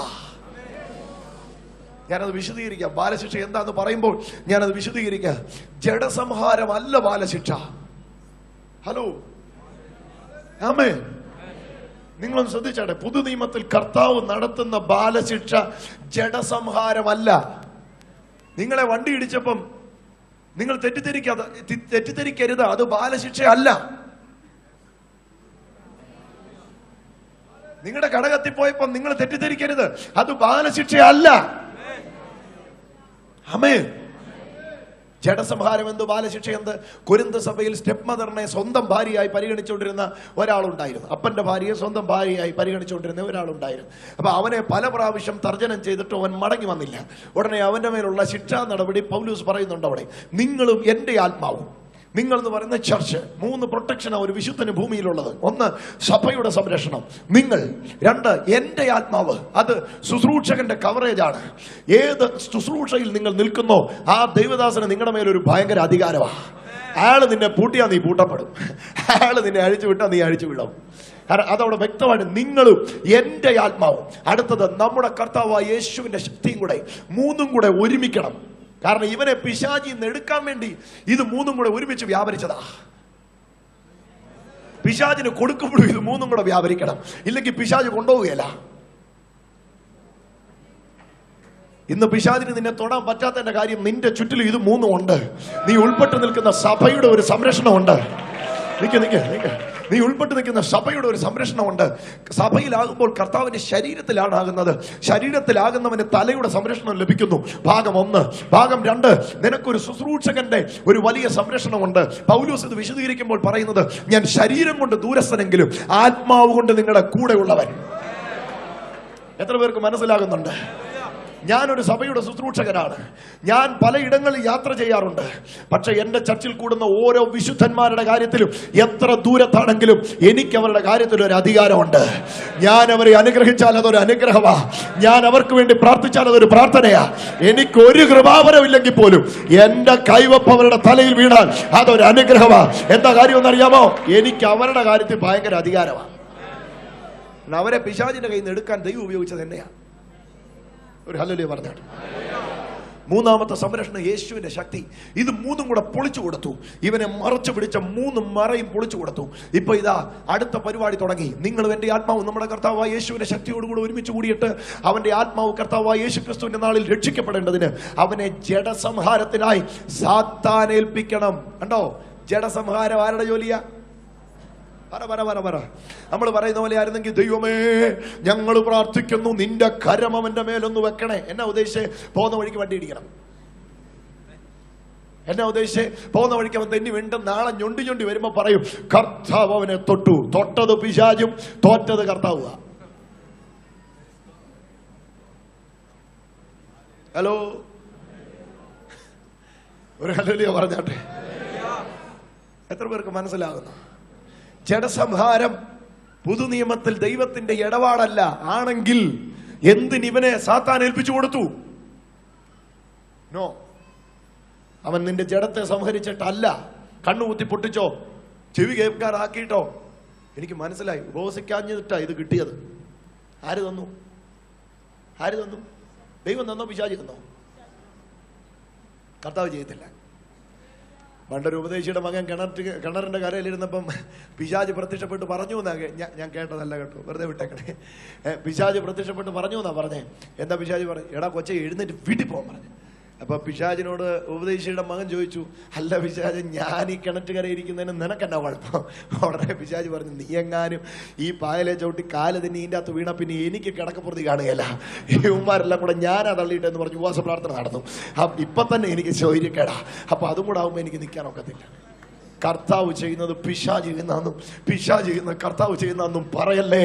ദൈവം ദോഷങ്ങളാൽ പരീക്ഷിക്കുന്നില്ല. ഓ, ഒരു ഹല്ലേലൂയ പറഞ്ഞേ. സ്തോത്രം. പിന്നെ നമ്മുടെ ഇടയിലുള്ള ഒരു പ്രധാന വ്യാപാരമാണ്. ഞാൻ നടുവിനുവേദന മാറാൻ വേണ്ടി പ്രാർത്ഥിച്ചു. ദൈവം എന്നോട് പറഞ്ഞു, ശൂലവാ. എന്നതാ? ശൂല. പൗലോസിന് ശൂലം കിട്ടിയത് വെളിപ്പാടിന്റെ ആധിക്യത്തിലാ. വെളിപ്പാട് പോയിട്ട് വെളിപ്പാട് ദിവസം പോലും വായിച്ചിട്ടില്ല. നിനക്ക് ഇവിടുന്ന് കിട്ടാനാ ശൂലം? എത്ര പേരിവിടെ ഉണ്ടെന്ന് മിണ്ടിക്കേ. വെളിപ്പാടിന്റെ ആധിക്യത്തിൽ നിഗളിച്ചു പോകാതിരിക്കാനാ ശൂലം കൊടുത്തത്. ഇവിടെ ഒരു കാണുന്ന വെളിപ്പാടൊന്നും അല്ല. കാണുന്ന മുഴുവൻ എന്തെങ്കിലുമൊക്കെ ചിത്രം ഓർത്തോണ്ട് കിടക്കും. എന്നിട്ട് വണ്ടി ഇടിക്കുന്നതും ഒരു വണ്ടി മേടിക്കുന്നതൊന്നും കാണും. എന്ത് നന്നായിരുന്നു. എനിക്ക് കാണുന്ന ദർശനമല്ല ഉള്ള വണ്ടി ഇടിക്കുന്നതും പോലീസ് സ്റ്റേഷനിൽ പോയി അറസ്റ്റ് ചെയ്യുന്നതും ഒക്കെയാണ്. പോലീസ് അധികാരിക്ക് വേണ്ടി പ്രാർത്ഥിക്കുന്ന സ്വപ്നം കണ്ടേ. നിന്റെ മോള് മുടിയുന്നത് സ്വപ്നം കാണാതെ നിന്റെ മോൾ അനുഗ്രഹിക്കപ്പെടുന്ന സ്വപ്നം കണ്ടേ. ഒരു ഹല്ലേലൂയ പറഞ്ഞാട്ടെ. ഒന്ന് മിണ്ടിക്കേ. ആമേൻ. അപ്പൊ ദൈവത്തെക്കുറിച്ചുള്ള ചിത്രം, യേശു ക്രിസ്തുവിനെ കുറിച്ചുള്ള പഠനം ആഴമായി നമ്മെ ഈ വലിയ കാഴ്ചപ്പാടിലേക്ക് കൊണ്ടുവരും. എന്താ കർത്താവിന്റെ ബാലശിക്ഷ? സമയം മുമ്പോട്ട് പോകാം, ഞാൻ പെട്ടെന്ന് പറഞ്ഞു പോകാം. കർത്താവിന്റെ ബാലശിക്ഷ എവിടെ തുടങ്ങുന്നു, എവിടെ അവസാനിപ്പിക്കുന്നു? വിശുദ്ധനെ മറക്കല്ലേ. കർത്താവിന്റെ ബാലശിക്ഷ കൈയൊടിക്കലല്ല. കർത്താവിന്റെ ബാലശിക്ഷയുടെ 1-ാം പടി എഴുതേണ്ട ഒരു പെട്ടെന്ന് എഴുതിക്കോ. കർത്താവിന്റെ ബാലശിക്ഷയുടെ 1-ാമത്തെ പടി മനുഷ്യ മനസാക്ഷിയോട് ഇടപെടുന്ന ദൈവത്തിന്റെ ഇടപാടാണ്. നിങ്ങൾക്കറിയാമോ, നിങ്ങൾക്ക് എത്ര പേർക്ക് ഇതുണ്ട് എന്ന് എനിക്കറിയത്തില്ല. പക്ഷെ ഉള്ളവർക്ക് ഇന്ന് ഉറപ്പിക്കാം, നിങ്ങൾ വീണ്ടും ജനിച്ചവരാണ്. എന്താ ഞാൻ പറഞ്ഞു വരുന്നതെന്നറിയോ? ഒരു തെറ്റ് ചെയ്തപ്പോ ആരും നമ്മെ വിധിച്ചില്ല. പാസ്റ്റർ ആ കുറ്റം കണ്ടില്ല, അപ്പൻ ആ കുറ്റം കണ്ടില്ല, ഭർത്താവ് ആ കുറ്റം കണ്ടില്ല, ഭാര്യ ആ കുറ്റം കണ്ടില്ല, അമ്മ അത് കണ്ടില്ല. പക്ഷേ ഏറ്റവും ആദ്യം നമ്മളെ ശിക്ഷ വിധിച്ച ഒരാൾ നമ്മുടെ ഉള്ളിലുണ്ട്. അതാരാന്നറിയാമോ? നമ്മുടെ മനസാക്ഷിയാ. അയ്യോ, ദൈവമക്കൾക്ക് ഇത് കൂടുതലാ. എല്ലാവർക്കും മനസാക്ഷിയുണ്ട്. പക്ഷെ ദൈവമക്കൾക്ക് ഇത് കൂടുതലാ. ഞാൻ പറഞ്ഞത് എല്ലാവർക്കും ഇതുണ്ടെന്നല്ല പറഞ്ഞേ, ദൈവമക്കൾക്ക് ഇതുണ്ടെന്നാ പറഞ്ഞേ. ദൈവമക്കളെന്ന് പേരായവർക്ക് ഇതുണ്ടാകണമെന്നില്ല. വാസ്തവമായി വീണ്ടും ജനിച്ചവന് ഒരു പാപം ചെയ്താൽ സ്വസ്ഥതയോടെ ഉറങ്ങാൻ പറ്റുകയില്ല. ഇത് അനുഭവിച്ചിട്ടുള്ളവർക്കാണ് ഞാൻ ദൈവത്തിന് സ്തോത്രം ചെയ്യുകയാ. ഇത് സംഭവിക്കുമ്പോൾ കാല് മുറിയാറില്ല, കണ്ണു മുറിയാറില്ല, പെടലി ഉളുക്കാറില്ല, കാലൊടിയാറില്ല. പക്ഷെ അസ്വസ്ഥത കൊണ്ട് നമ്മുടെ ഉള്ളിൽ നിറയും. ഒരു കള്ളം പറഞ്ഞാൽ, ഒരു കള്ളത്തരം ചെയ്താൽ, എൻ്റെ ദൈവമേ എന്തൊരു നോവാകത്ത്. ഓ സ്തോത്രം. കടയിൽ നിന്നൊരു സാധനം വാങ്ങി 10 രൂപയുടെ 7 രൂപയുടെ സാധനം വാങ്ങി 10 രൂപ കൊടുത്തു. അയാൾ 5 രൂപ തിരിച്ചു തന്നു. നമുക്കറിയാം കള്ളത്തരത്തിൽ കാശ് നമ്മുടെ കുറച്ച് 2, 3, 5 രൂപയൊക്കെ വന്നിട്ടുണ്ട്. നമ്മൾ വിചാരിച്ചു ഓ അത് പ്രശ്നമൊന്നുമില്ല, നമ്മൾ അന്നേരം അത് പേഴ്സിൻ്റെ അകത്ത് എടുത്തിട്ടു. പക്ഷെ വീട്ടിൽ വന്നപ്പം അനുഭവിച്ചിട്ടുള്ളവർക്കായി സ്തോത്രം. ആരും പറഞ്ഞില്ല തെറ്റാന്ന്. പാസ്റ്ററെ വിളിച്ച് ചോദിച്ചില്ല, പാസ്റ്ററെ ആ കടയിലെ മുറുക്കാൻ കടയിലെ 3 രൂപ എൻ്റെ കയ്യിലുണ്ട്, ഞാൻ ചെയ്ത തെറ്റാണെന്ന്. പക്ഷെ സ്വസ്ഥത കെടാൻ തുടങ്ങി. ഇത് കെട്ടിട്ടുള്ളവർക്കായി. എല്ലാവർക്കും ഇതില്ല. അപ്പം ഇതൊക്കെ പറയുമ്പോൾ എല്ലാവരും സ്വത്രം പറയാത്തതിൻ്റെ കാര്യം എനിക്ക് മനസ്സിലായി. എല്ലാവർക്കും ഇതില്ല. പക്ഷെ ഇതുള്ളവർ ദൈവമക്കളാ. ഒരു ഹല്ലേലൂയ പറഞ്ഞാട്ടെ. ഓ ഹല്ലേലൂയ. എല്ലാവർക്കും ഇതില്ല, പക്ഷെ ഇതുള്ളവൻ ദൈവവൈതല. ഇന്ന് രാത്രി മറന്നു പോകരുതേ. എന്താ ഞാൻ പറയുന്നതിന്റെ ആശയം? ഈ ബാലശിക്ഷയുടെ ആരംഭം എവിടാന്നറിയോ? മനുഷ്യ മനസാക്ഷിയോടുള്ള ദൈവത്തിന്റെ ഇടപാടാ. ഇത് വചനം കൊണ്ടല്ല, ഇത് മനസ്സിന്റെ സാക്ഷിയായി നിൽക്കുന്ന യേശു നമ്മുടെ മനസ്സിനെ കുത്തി ഇടപെടുന്ന ഇടപാടാണ്. വീണ്ടും ജനിക്കുന്ന ഒരുവന്റെ മനസ്സിന്റെ സാക്ഷിയായിട്ട് യേശു മാറുകയാണ്. കേട്ടോ നിങ്ങളെ വാക്ക് ഞാൻ പറഞ്ഞു. വീണ്ടും ജനിക്കുന്ന ഒരുവന്റെ മനസ്സിന്റെ സാക്ഷിയായി യേശു മാറുകയാണ്. ആര് വിധിച്ചില്ലേലും ആ സാക്ഷി പറയും, എടാ കള്ളാ ഞാൻ കണ്ടായിരുന്നു കേട്ടോ. സ്തോത്രം. ഹല്ലേലൂയ. സ്വസ്ഥത കെട്ട് തിരിഞ്ഞും മറിഞ്ഞും കിടന്നവർക്കാ ഞാൻ ദൈവത്തിന് സ്തോത്രം ചെയ്യുന്നു. നിങ്ങൾ അന്ന് തെളിയിച്ചത് നിങ്ങൾ ദൈവവൈതലാന്ന. ഒരു ഹല്ലേലൂയ പറഞ്ഞാട്ടെ. എന്ത് ചെയ്തു ഒരു കൂസലില്ലാതെ കുനിഞ്ഞിരുന്ന് ആമേൻ പറയുന്ന ആളുടെ കാര്യമല്ല ഞാനീ പറയുന്നേ. ഞാൻ വന്നിരുന്നതല്ലേ എന്നാ ഇനി സ്വോത്രം പറഞ്ഞേക്കാന്ന് പറഞ്ഞ് സൂത്രത്തിൽ ഇരിക്കുന്നവരുടെ കാര്യമല്ല പറഞ്ഞേ. ചെയ്ത തെറ്റിനെ കുറിച്ച് ആരും കുറ്റം വിധിക്കുന്നതിന് മുമ്പേ കർത്താവിന്റെ ബാലശിക്ഷ മനസാക്ഷിയിൽ അനുഭവിക്കുന്നവർക്കായി ഞാൻ ദൈവത്തെ വാഴ്ത്തുകയാണ്. ആ അനുഭവം നിങ്ങൾക്കുണ്ട് എങ്കിൽ നിങ്ങൾക്ക് ഉറപ്പിക്കാം, നിങ്ങൾ വീണ്ടും ജനിച്ചവരാണ്. നിങ്ങൾ വീണ്ടും ജനിച്ചവരാണ്. ഒരു ഹല്ലേലൂയ പറഞ്ഞേ. നിൽക്കുക. ഇനി ഇതിനിടയ്ക്ക് ആരാധിക്കാൻ പോയ സമയം പോവേ. ഇതിനും കൂടെ നാളെ പകലങ്ങ് ആരാധിച്ചു. ഒരു ഹല്ലേലൂയ.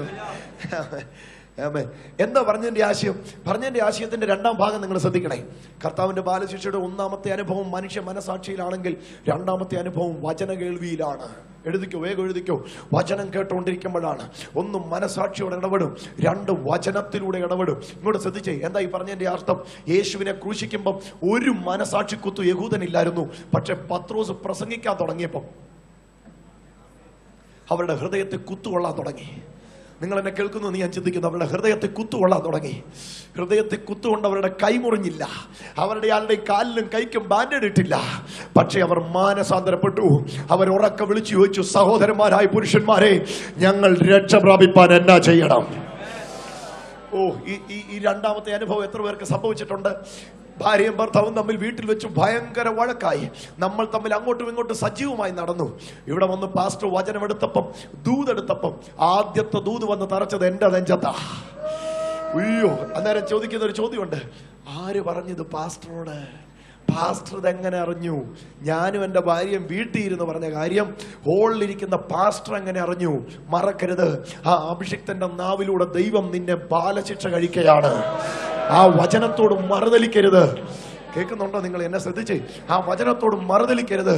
മറുതലിച്ചാൽ നഷ്ടപ്പെടുന്നത് ബാലശിക്ഷയിൽ നിന്ന് ശിക്ഷാവിധിയിലേക്കുള്ള വീഴ്ചയാണ് സംഭവിക്കുന്നത്.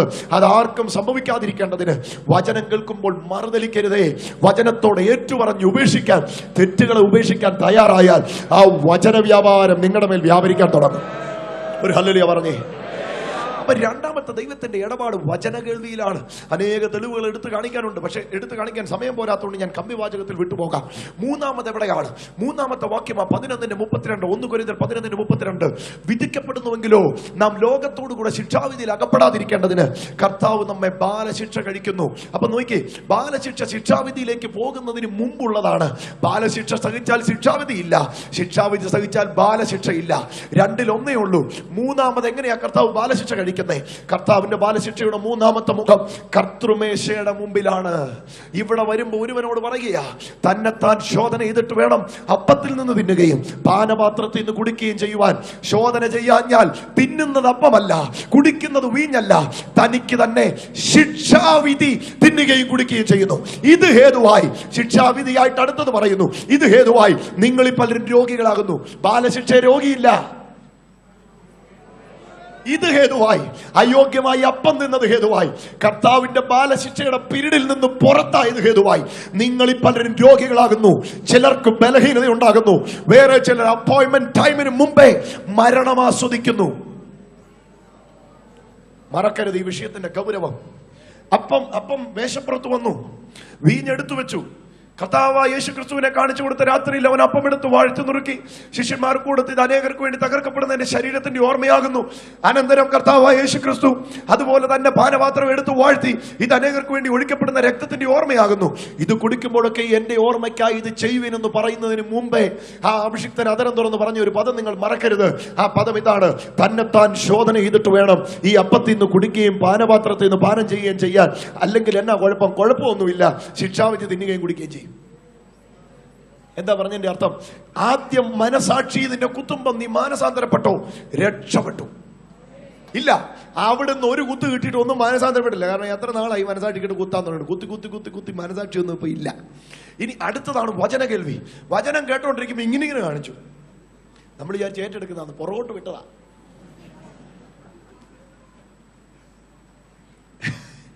ആമേൻ. എത്ര പേര് കേൾക്കുന്നുണ്ട്? വചനം കേട്ടോണ്ടിരുന്നപ്പം ചിലർക്ക് പോസ്റ്റ്മാന്റെ ജോലിയാ. ആ ദൂത് വത്സമ്മയ്ക്കാന്ന് തോന്നുന്നു, ആ ദൂത് സ്കറിയാച്ചനാന്ന് തോന്നുന്നു. എന്റെ സ്കറിയാച്ച,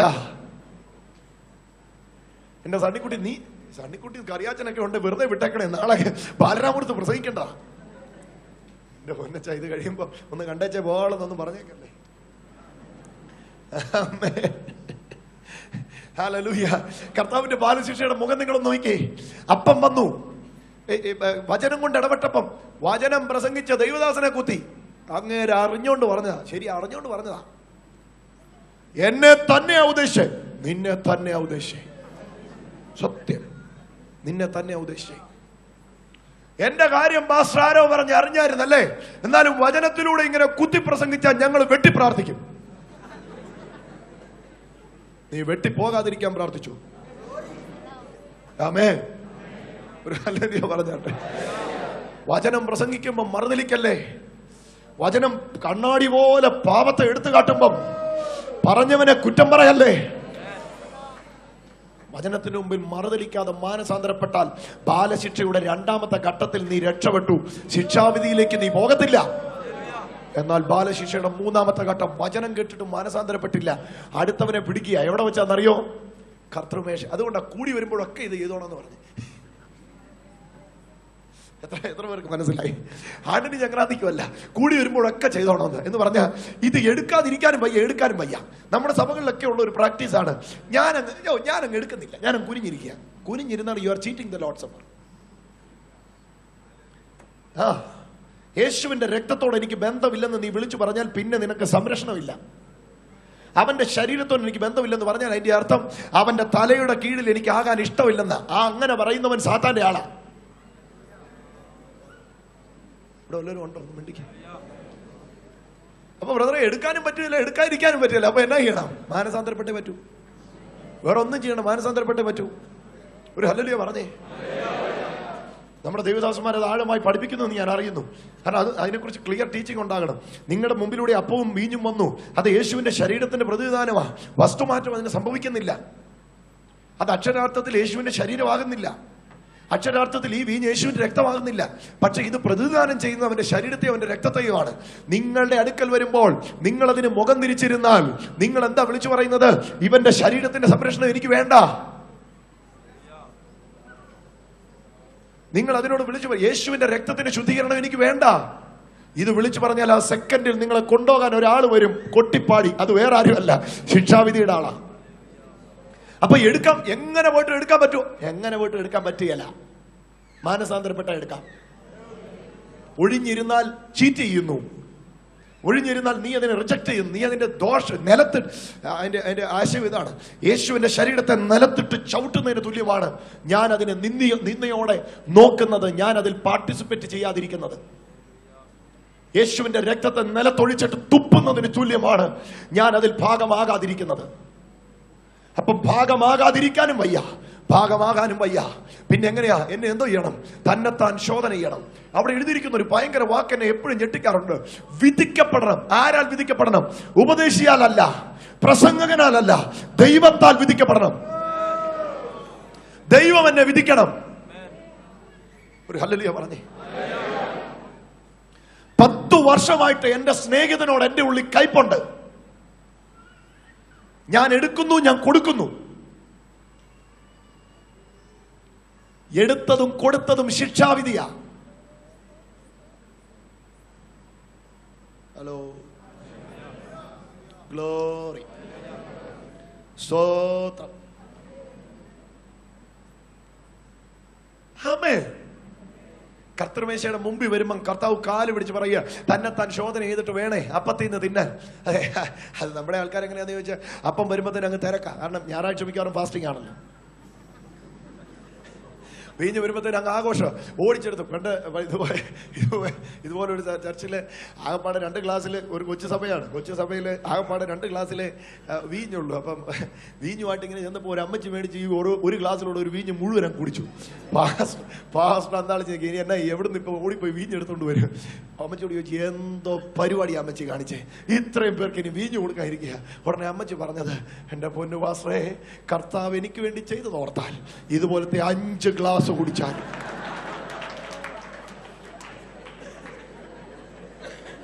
ഇതുപോലത്തെ 5 ഗ്ലാസ് കുടിച്ചാലും തീരത്തില്ല. കപ്പ തിന്നുന്ന പോലെ അപ്പവും തിന്ന്, ചായ കുടിക്കുന്ന പോലെ വീഞ്ഞും കുടിച്ച് പൊടി തട്ടിയുള്ള ആ പോക്ക് നല്ലതിനല്ല കേട്ടോ, ശിക്ഷാവിധിയിലോട്ടാ പോകുന്നേ. എത്ര പേർക്ക് മനസ്സിലാകുന്നുണ്ട്? ഒരു ഹല്ലേലൂയ പറഞ്ഞേ ഇന്ന് രാത്രി. ആമേൻ. ഗൗരവമായ പുതുനിയമത്തിന്റെ സത്യത്തിലേക്ക് തിരിച്ചു വരിക. നമ്മുടെ ഇടയിൽ പല രോഗങ്ങളും ശാസിച്ചിട്ട് പോകാത്തതിന്റെ കാര്യം ഞാൻ പറയാം. നമ്മുടെ ഇടയിൽ പല ബലഹീനതകളും മാറിപ്പോകാത്തതിന്റെ കാര്യം ഞാൻ പറയാം. Irreverent participation of the Lord's Supper, unworthy മാനറിലുള്ള പാർട്ടിസിപ്പേഷൻ. കർത്താവിന്റെ മേശമേൽ അയോഗ്യമായി കൈവച്ചു, എടുത്തത് തിന്നതും അപ്പമാ, പക്ഷെ എന്റെ ഉള്ളിൽ അത് ശിക്ഷാവിധിയായി കിടക്കുകയാ. സാത്താന് ക്ലെയിം ചെയ്യാൻ എന്റെ ശരീരത്തിൽ ഞാൻ അവസരം കൊടുത്തു. എങ്ങനെയാണെന്നറിയാമോ? അയോഗ്യമായി അപ്പം തിന്നപ്പം. സീരിയസ് ആയേ പറ്റൂ ഇന്ന് രാത്രി. ഇനി എനിക്ക് കയ്യടി കേൾക്കണമെന്നില്ല. ഇനി എനിക്ക് ഇവിടെ ഒരാൾ ഹല്ലേലൂയ പറയണമെന്നില്ല. പക്ഷെ ഒരു കാര്യം ഞാൻ പറയാം, ഇന്ന് രാത്രി ഒന്ന് തീരുമാനിക്കണം. ഒന്നെങ്കിൽ ശിക്ഷാവിധിയിൽ തുടരാം, അല്ലെങ്കിൽ ബാലശിക്ഷയിൽ തുടരാം. ഒരു ഹല്ലേലൂയ പറഞ്ഞേ. എന്താ പറഞ്ഞതിന്റെ സാരം? കർത്താവ് എന്താ പറയാൻ ആഗ്രഹിക്കുന്നത്? കർത്താവ് പറയാൻ ആഗ്രഹിക്കുന്ന ചിന്തയൊന്ന് മനസ്സിലാക്കിക്കേ. വചനം കേട്ടു, മനസാക്ഷി കുത്തി. മനസാക്ഷി കുത്തിയപ്പം തിരിച്ചു കുത്തി മനസാക്ഷിയെ. വചനം കേട്ടപ്പം പറഞ്ഞവനെ എറിഞ്ഞു. കർത്തൃമേശ വന്നപ്പം ഒന്നും അതിന് മുമ്പിൽ കണ്ടില്ല. എടുത്തു കുടിച്ചു തിന്നു. ഇപ്പം ശിക്ഷാവിധി വരികാത്ത. അപ്പൊ കർത്താവ് എന്താ ഇത് ചെയ്യാൻ ആഗ്രഹിക്കുന്നത്? കയ്പുണ്ടാകാതിരിക്കുക അസാധ്യം. പക്ഷെ സൂര്യൻ അസ്തമിക്കും മുമ്പേ നിന്റെ കയ്പ് തീരണം.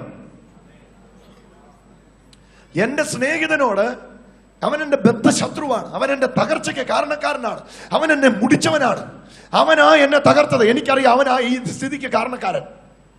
പക്ഷേ അവനോടുള്ള വൈരാഗ്യം വെച്ച് ഞാൻ യേശുവിന്റെ ശുശ്രൂഷയെ കയറിയാൽ, യേശുവിന്റെ ശരീരത്തിൽ പങ്കാളിയായാൽ, അയ്യോ കിട്ടിയത് എന്നാന്നറിയാമോ? എടുത്തത് നന്മയ്ക്കാ, പക്ഷെ ഭവിച്ചത് തിന്മയ്ക്കാ. ആശയം മനസ്സിലാക്കുന്നെങ്കിൽ ഒന്ന് പ്രതികരിക്കണേ. കമ്പ്യൂട്ടർ മനുഷ്യൻ ഇരിക്കുന്ന പോലെ ഇരിക്കല്ലേ. ഒരു ഹല്ലേലൂയ പറഞ്ഞേ. സ്തോത്രം. ഇവിടെ പിശാച് നമ്മുടെ ഈഗോയെ അങ്ങ് ശരിക്കങ്ങ് യൂസ് ചെയ്യും. നിന്നെ പോലെ ഒരാള് പോയി ക്ഷമ ചോദിക്കാനോ? സാധാരണ ചോദിക്കുന്ന ഒരു ചോദ്യമാണ്. അവൻ വേണേ ഇങ്ങോട്ട് വരട്ടെ. എത്ര നിലവാരം കുറഞ്ഞ വാക്കുകൾ ആൾക്കാർ സാധാരണ പറയുന്നറിയോ? ഞാനങ്ങ് പോകത്തില്ല. ഞാൻ ആരുടെ മോനാന്നറിയോ? നീ കർത്താവിന്റെ മോനാണെ പോവും. വേറെ ആരുടെ മോനാണെന്ന് നിനക്ക് പോകാൻ പറ്റുകയില്ല. നിന്റെ കൊമ്പ് കൊമ്പായിട്ട് തന്നെ ഇരിക്കും. ഇന്ന് എൻ്റെ പ്രിയരെ, ശിക്ഷാവിധി പോവല്ലേ. കർത്താവ് ചങ്കല ചോര കൊടുത്ത് നമ്മളെ ബാലശിക്ഷ കൊണ്ടുവന്നതാ. ഇനി ശിക്ഷാവിധി വീണാൽ നാം തന്നെ കുറ്റക്കാര്, വേറെ ആരുമല്ല. ഏറ്റുപറഞ്ഞ് ഉപേക്ഷിക്കാം, വൈരാഗ്യങ്ങളെ മറക്കാം, മനഃപൂർവ്വം ക്ഷമിക്കാം, ആ വ്യക്തിയെ അനുഗ്രഹിക്കാം. താങ്ക് യു ബ്രദർ, നീ എന്നെ തകർത്തുകൊണ്ടാ ഞാൻ ഈ നിലയിൽ എത്തിയത്. നിങ്ങളുടെ പ്രാർത്ഥനയുടെ ലിസ്റ്റിൽ നിങ്ങൾ ഒരു പദവും കൂടെ എഴുതി ചേർക്കണം. ദൈവമേ, എന്നെ അനുഗ്രഹിച്ചവർക്കായി സ്തോത്രം എന്ന് എഴുതിയതിന്റെ തൊട്ട് താഴെ നിങ്ങൾ എഴുതി ചേർക്കണം, ദൈവമേ എനിക്ക് വിരോധമായി നിന്നവർക്കായി സ്തോത്രം, എന്നെ ശപിച്ചവർക്കായി സ്തോത്രം, എന്നെ തകർത്തവർക്കായി സ്തോത്രം. ഇത് പറയണമെങ്കിൽ നിന്റെ ഉള്ളിൽ യേശു കയറണം. ഇത് പറയണമെങ്കിൽ നിന്റെ ഉള്ളിൽ യേശു കയറണം. പിതാവേ, ഇവർ ചെയ്യുന്നത് എന്തെന്നറിയായികയാൽ ഇവരോട് ക്ഷമിക്കണേ. ഇതാ അവനാ നിന്റെ അപ്പനെങ്കിൽ നിനക്കും ഇത് പറയാൻ പറ്റും, താങ്കൾക്കും ഇത് പറയാൻ പറ്റും. സ്നേഹിതരെ, ഇത് നിനക്ക് പറയാൻ പറ്റും. എന്നെ തകർത്തവൾ അവളാ. എന്തെല്ലാം അപമാനങ്ങൾ എനിക്ക് വരുത്തിയെന്നറിയാമോ? എല്ലാം ശരിയാ. പക്ഷെ ഇന്ന് നീ ശിക്ഷാവിധി പോവോ, നീ ബാലശിക്ഷ പോവോ? ചിലർ പറയും ഞാനങ്ങും പോകത്തില്ല. പൊതുസ്ഥലത്ത് പറയാൻ കൊള്ളത്തില്ല, എന്നാലും പറയാ ആ വാക്ക്, എന്റെ പട്ടി പോവും. പറഞ്ഞതിന്റെ അർത്ഥം എന്നാ? എന്റെ പട്ടിക്ക് എന്നെക്കാട്ടിലും വിവരമുണ്ട്. പട്ടി ബാലശിക്ഷയിലൂടെ രക്ഷപ്പെട്ടാലും ഞാൻ ശിക്ഷാവിധിയിലെ പോകത്തും. എത്ര പേർക്ക് മനസ്സിലാകും? പട്ടി ബാലശിക്ഷയിലൂടെ സ്വർഗത്തിൽ പോയാലും ഞാൻ പോകത്തില്ല, ഞാൻ ശിക്ഷാവിധിയിലൂടെ നരകത്തിലേ പോകത്തുള്ളൂ.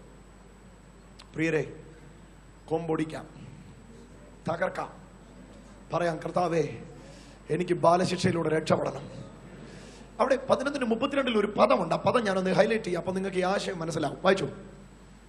എന്റെ നാഴിക വരാറായി, വേഗം. വിധിക്കപ്പെടുന്നുവെങ്കിലോ നാം ലോകത്തോടുകൂടെ ശിക്ഷാവിധിയിൽ അകപ്പെടാതിരിക്കേണ്ട. ഒരു ഭയങ്കര പദമാണ് ഓരോ അവിടെ എടുത്തിട്ടിരിക്കുന്നത്. അകപ്പെടുക. ഇത് കാട്ടിലെ വേടന്റെ ഭാഷയാ. വേടൻ എന്ന് പറഞ്ഞാൽ അറിയത്തില്ലേ? വേട്ടയാടാൻ പോകുന്നവൻ. വേട്ടയാടാൻ പോകുന്ന കാട്ടിലെ വേടന്റെ ഭാഷയാ അകപ്പെടുക. എന്നാ അർത്ഥം? കണി കൊണ്ട് വെക്കും. കണി കൊണ്ട് നോക്ക്, കണി കൊണ്ട് വെക്കും. പുള്ളിക്കാരൻ എന്ത് ചെയ്യുന്നറിയോ? മെല്ലെ പോയി ആ പച്ചിലയുടെ ഇടയിൽ നിന്ന് ഇങ്ങനെ നോക്കിക്കൊണ്ടിരിക്കും. ആരെയും അകപ്പെടുന്നെങ്കിൽ അതിനെ അകത്താക്കും. ഇതുപോലെ തന്നെയാ പിശാചും. ചിന്നമ്മയും പെണ്ണമ്മയും തമ്മിൽ ഭയങ്കര വഴക്കാ. എന്നാ മച്ചി എല്ലാരും എന്നാ ചിരിക്കുന്നേ? അതൊക്കെ കോമൺ നെയിം ആയതുകൊണ്ട് അങ്ങ് പറയുന്ന. എന്നാ ഇനി സജിത്ത് എന്നങ്ങ് പറഞ്ഞു. സജിത്ത്, എന്റെ ഭാര്യയുടെ പേര് രേഷ്മ. സജിത്തും രേഷ്മയും തമ്മിൽ ഭയങ്കര വഴക്ക, തമ്മിലടിയാ, ഭയങ്കര വഴക്ക. പിശാച് വന്ന് ചെവി പറയും, നീ അവളോട് ക്ഷമിക്കാനോ? ഓ വേണ്ടടാ, നിന്നെ പോലെ ഒരാളോ? നീ ആരുടെ മോനാ? ഇന്ന വീട്ടുപേരുള്ള ആളാ ഞാൻ. ആഹാ, വെല്ലുവിളിയ. കർത്താവ് വന്ന് ചെവി പറയും, മോനെ ബാലശിക്ഷയിലൂടെ വേണേ രക്ഷപ്പെട്ടോ.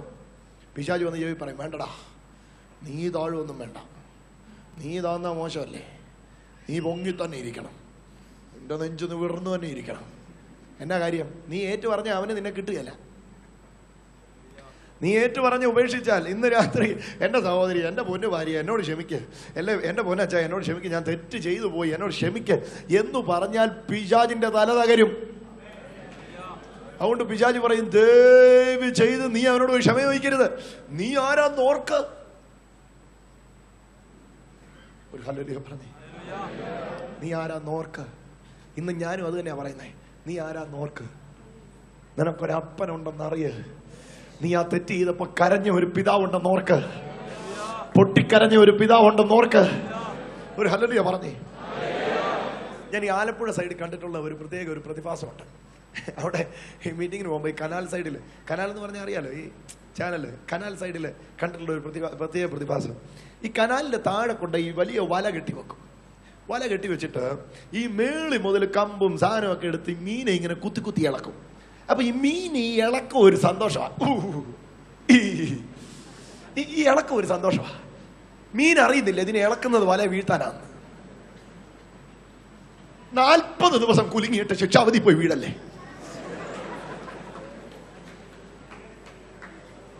ഒരു ഹല്ലേലൂയ പറഞ്ഞേ. എന്നെ വിരോധിച്ചോ, എന്നാലും ഞാനിത് പറഞ്ഞേച്ചേ പോകുള്ളൂ. എന്നെ വെറുത്തോ, പക്ഷെ ഞാനിത് പറഞ്ഞില്ലെങ്കിൽ ദൈവം മുമ്പാകെ ഞാൻ കുറ്റക്കാരൻ. ഭയങ്കര പരിശുദ്ധാത്മാവാ. ഓ, ആത്മാവ് വന്ന് ബ്രദറെ ഞാൻ തെറിച്ചു പോയി, ഇതാണ്ടേ വീണ വാട് കണ്ടോ. പക്ഷെ ഇന്നും ക്ഷമയില്ല. നിന്റെ വീഴ്ച വെറും വീഴ്ചയാ. നീ വീണ് കിടക്കുക ക്ഷമയുടെ വിഷയത്തിൽ. എനിക്ക് ഭയങ്കര വെളിപ്പാടാ. ഓ, ദർശനം എന്നൊക്കെ പറഞ്ഞു കഴിഞ്ഞാൽ ദൂതന്മാര് കയറി ഇറങ്ങുകയൊക്കെ ചെയ്യുന്ന കാണുന്നേ. പക്ഷെ ഭർത്താവിനോട് ക്ഷമിക്കുകയല്ല. നിന്റെ വെളിപ്പാട് ദൈവത്തിൽ നിന്നുള്ളതല്ല. തെങ്ങ മാങ്ങ കായ്ച്ച തെങ്ങ് മാങ്ങയാവോ?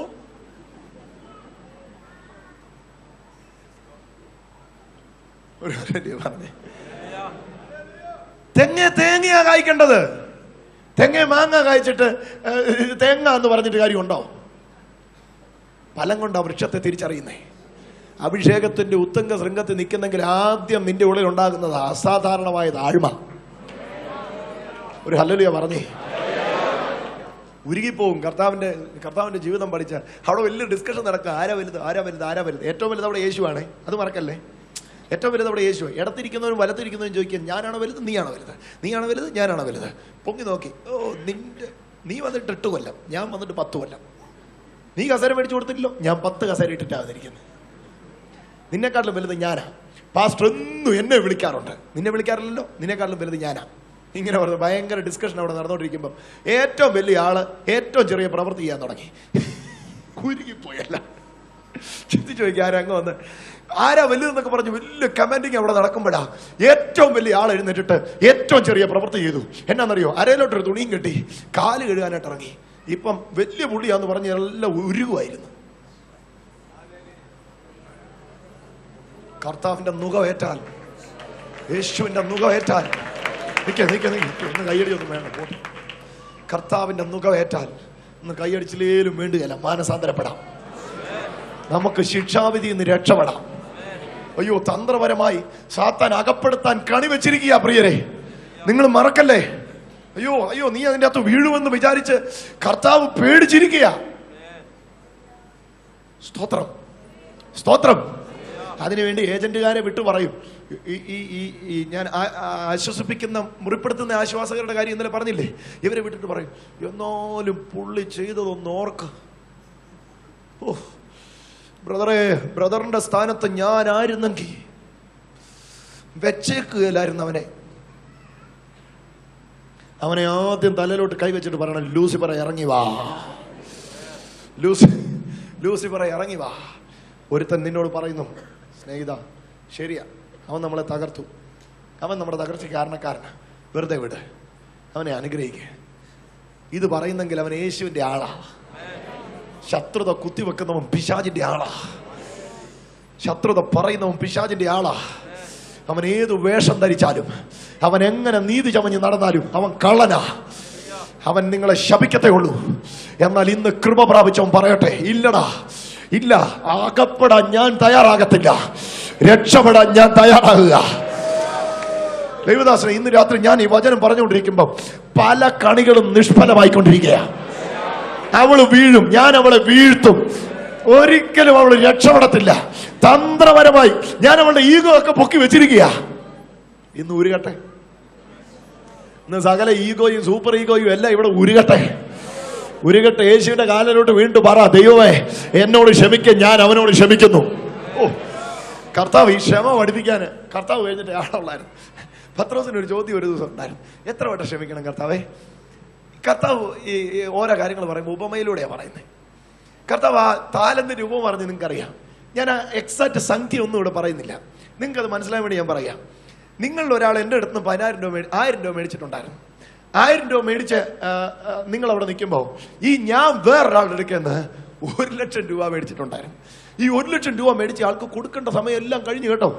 അങ്ങനെ ഇരുന്നപ്പോഴാണ് ഈ 1,00,000 രൂപ മേടിച്ച ആള് എന്നെ പിടിച്ചിട്ട് ചോദിച്ചു. അപ്പൊ ഞാൻ അവിടെ കരഞ്ഞു കാണിച്ചു, അയ്യോ സാറേ എനിക്ക് പൈസ ഇല്ല, കാര്യങ്ങളില്ല. ഈ 1,00,000 രൂപ അവരുടെ ആൾ എന്നോട് പറഞ്ഞു, ആട്ടെ ഒരു കാര്യം ചെയ്യും, നിനക്ക് ഇഷ്ടമുള്ളപ്പോൾ തന്നാൽ മതി. എനിക്ക് അങ്ങ് ഇളച്ചു തന്നു. നീ പൊക്കോ, നിന്നെ ഞാൻ പിടിച്ചിടുന്നില്ല. ഈ പരിപാടിയെല്ലാം കഴിഞ്ഞ് ഞാൻ തിരിച്ചു വരുമ്പോഴാ എനിക്ക് 1000 രൂപ തരാനുള്ളവനെ ഞാൻ കാണുന്നേ. ഉടനെ ഞാൻ അവന്റെ കുത്തിന് കയറി ഞാൻ പിടിച്ചു. അവിടെ എഴുതി വെച്ചിരിക്കുന്ന ഭാഗമാണ്. ഞാൻ അവന്റെ കഴുത്തിന് കയറി പിടിച്ചിട്ട് നീ എൻ്റെ 1000 രൂപ തന്നു തീർക്കുവോളം നീ എനിക്ക് അടിമവേല ചെയ്യാൻ പറഞ്ഞു. സംഭവിച്ച ഒരു ഭയങ്കര രംഗം യേശുവോടെ പറയുന്നുണ്ട്. എന്നാ എന്നറിയോ?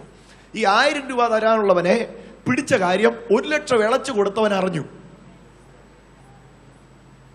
1 ലക്ഷം വെറുതെ ഇളച്ചു കൊടുത്തതാ. ഈ ഇളപ്പങ്ങ് പിൻവലിച്ചു പുള്ളി. കണ്ടോ കണ്ടോ? മനസ്സിലായില്ല, പിടികിട്ടിയില്ല. ഞാൻ ഇളച്ചു കൊടുക്കാത്തതുകൊണ്ട് എനിക്ക് ഇളച്ചു കിട്ടിയത് അങ്ങ് പിൻവലിച്ചു. ഹലോ, ഇപ്പൊ എന്നാ പറ്റിയെന്നറിയോ? ഞാൻ പിടിച്ചവനും അകത്തായി. കർത്താവ് എന്തിനാ ഇത് പറഞ്ഞേ? ഞാൻ നിങ്ങളോട് ക്ഷമിച്ചത് നിങ്ങളൊന്ന് ഓർത്തേ. അത് ഓർത്തിട്ട് നിങ്ങൾക്ക് അവരോട് ക്ഷമിച്ചുകൂടെ? അവരോട് നിങ്ങൾ ക്ഷമിച്ചില്ലെങ്കിൽ നിങ്ങളോട് ക്ഷമിച്ച ആ ക്ഷമ ഞാനങ്ങ് പിൻവലിക്കും. അയ്യോ, അത്രയും സീരിയസ് ആയിട്ടുള്ള ഒരു അർത്ഥം ഉണ്ടോ? ഉണ്ട്. അത് വായിച്ചു നോക്കാം. അവിടെ ഞാൻ ആ ക്ഷമ പിൻവലിക്കും. നീ എന്തായി ചെയ്തത്? ഞാൻ നിന്നോട് എത്ര ക്ഷമിച്ചു, നിനക്ക് അവനോട് ആ ചെറുത് ക്ഷമിക്കാൻ പറ്റുന്നില്ലേ? ദുഷ്ട എന്ന് പറഞ്ഞ് ദൈവം ആ ന്യായാധിപതിയായവൻ 1 ലക്ഷം രൂപ മേടിച്ചവൻ, 1 ലക്ഷം രൂപയുടെ ഉടമസ്ഥൻ ഇവനെ പിടിച്ച് അകത്തിട്ടു. ഈ ഗതി നമുക്കാർക്കും വരരുത്. ദൈവം വലുത് നമുക്ക് ഇളച്ചു തന്നുകൊണ്ട് ചെറുത് നമുക്ക് ഇളച്ചു കൊടുക്കാം. ദൈവം നമ്മോട് ധാരാളമായി ക്ഷമിച്ചതുകൊണ്ട് നമുക്കും മറ്റുള്ളവരോട് ക്ഷമിക്കാം. ക്ഷമിക്കുന്നെങ്കിൽ നിങ്ങൾ കൂടെ വാഴും, സഹിക്കുന്നെങ്കിൽ നിങ്ങൾ കൂടെ വാഴും. ഒന്ന് കരമടിച്ചോ, ഒന്ന് യേശുവിനൊന്ന് മഹത്വം കൊടുക്കും. ഞാനൊന്ന് പറയട്ടെ. അപ്പൊ എന്താ കർത്താവിന്റെ ബാലശിക്ഷ? ഈ വിഷയത്തെ എങ്ങനെയാ മനസ്സിലാക്കുന്നത്? അല്ല, ബ്രദർ പറയുന്നു ഇത് ജഡസംഹാരമല്ല, പിന്നെ എങ്ങനെയാ ഇത്? നടന്ന വല്ല രംഗങ്ങളും ഉണ്ടോ? ഉണ്ട്, കാണിക്കാം. നടന്ന രംഗം കാണിക്കാം. പത്രോസിനെ യൂദയെ ഞാൻ എടുത്തു നിർത്താം. 2 പേരും 2 ഇടത്ത് പോയവരാ. ഒരാൾ ശിക്ഷാവിധിയിലേക്കും ഒരാൾ ബാലശിക്ഷയിലേക്കും പോയവരാ. ഇവരെ 2നെ ഒന്ന് എടുത്തു കാണിച്ചാൽ ഈ ആശയം നിങ്ങൾക്ക് മനസ്സിലാവും. പത്രോസും തള്ളി പറഞ്ഞു, യൂദയും തള്ളി പറഞ്ഞു. മറക്കല്ലേ, വാക്ക് മറക്കല്ലേ. പത്രോസും തള്ളി പറഞ്ഞു, യൂദയും തള്ളി പറഞ്ഞു.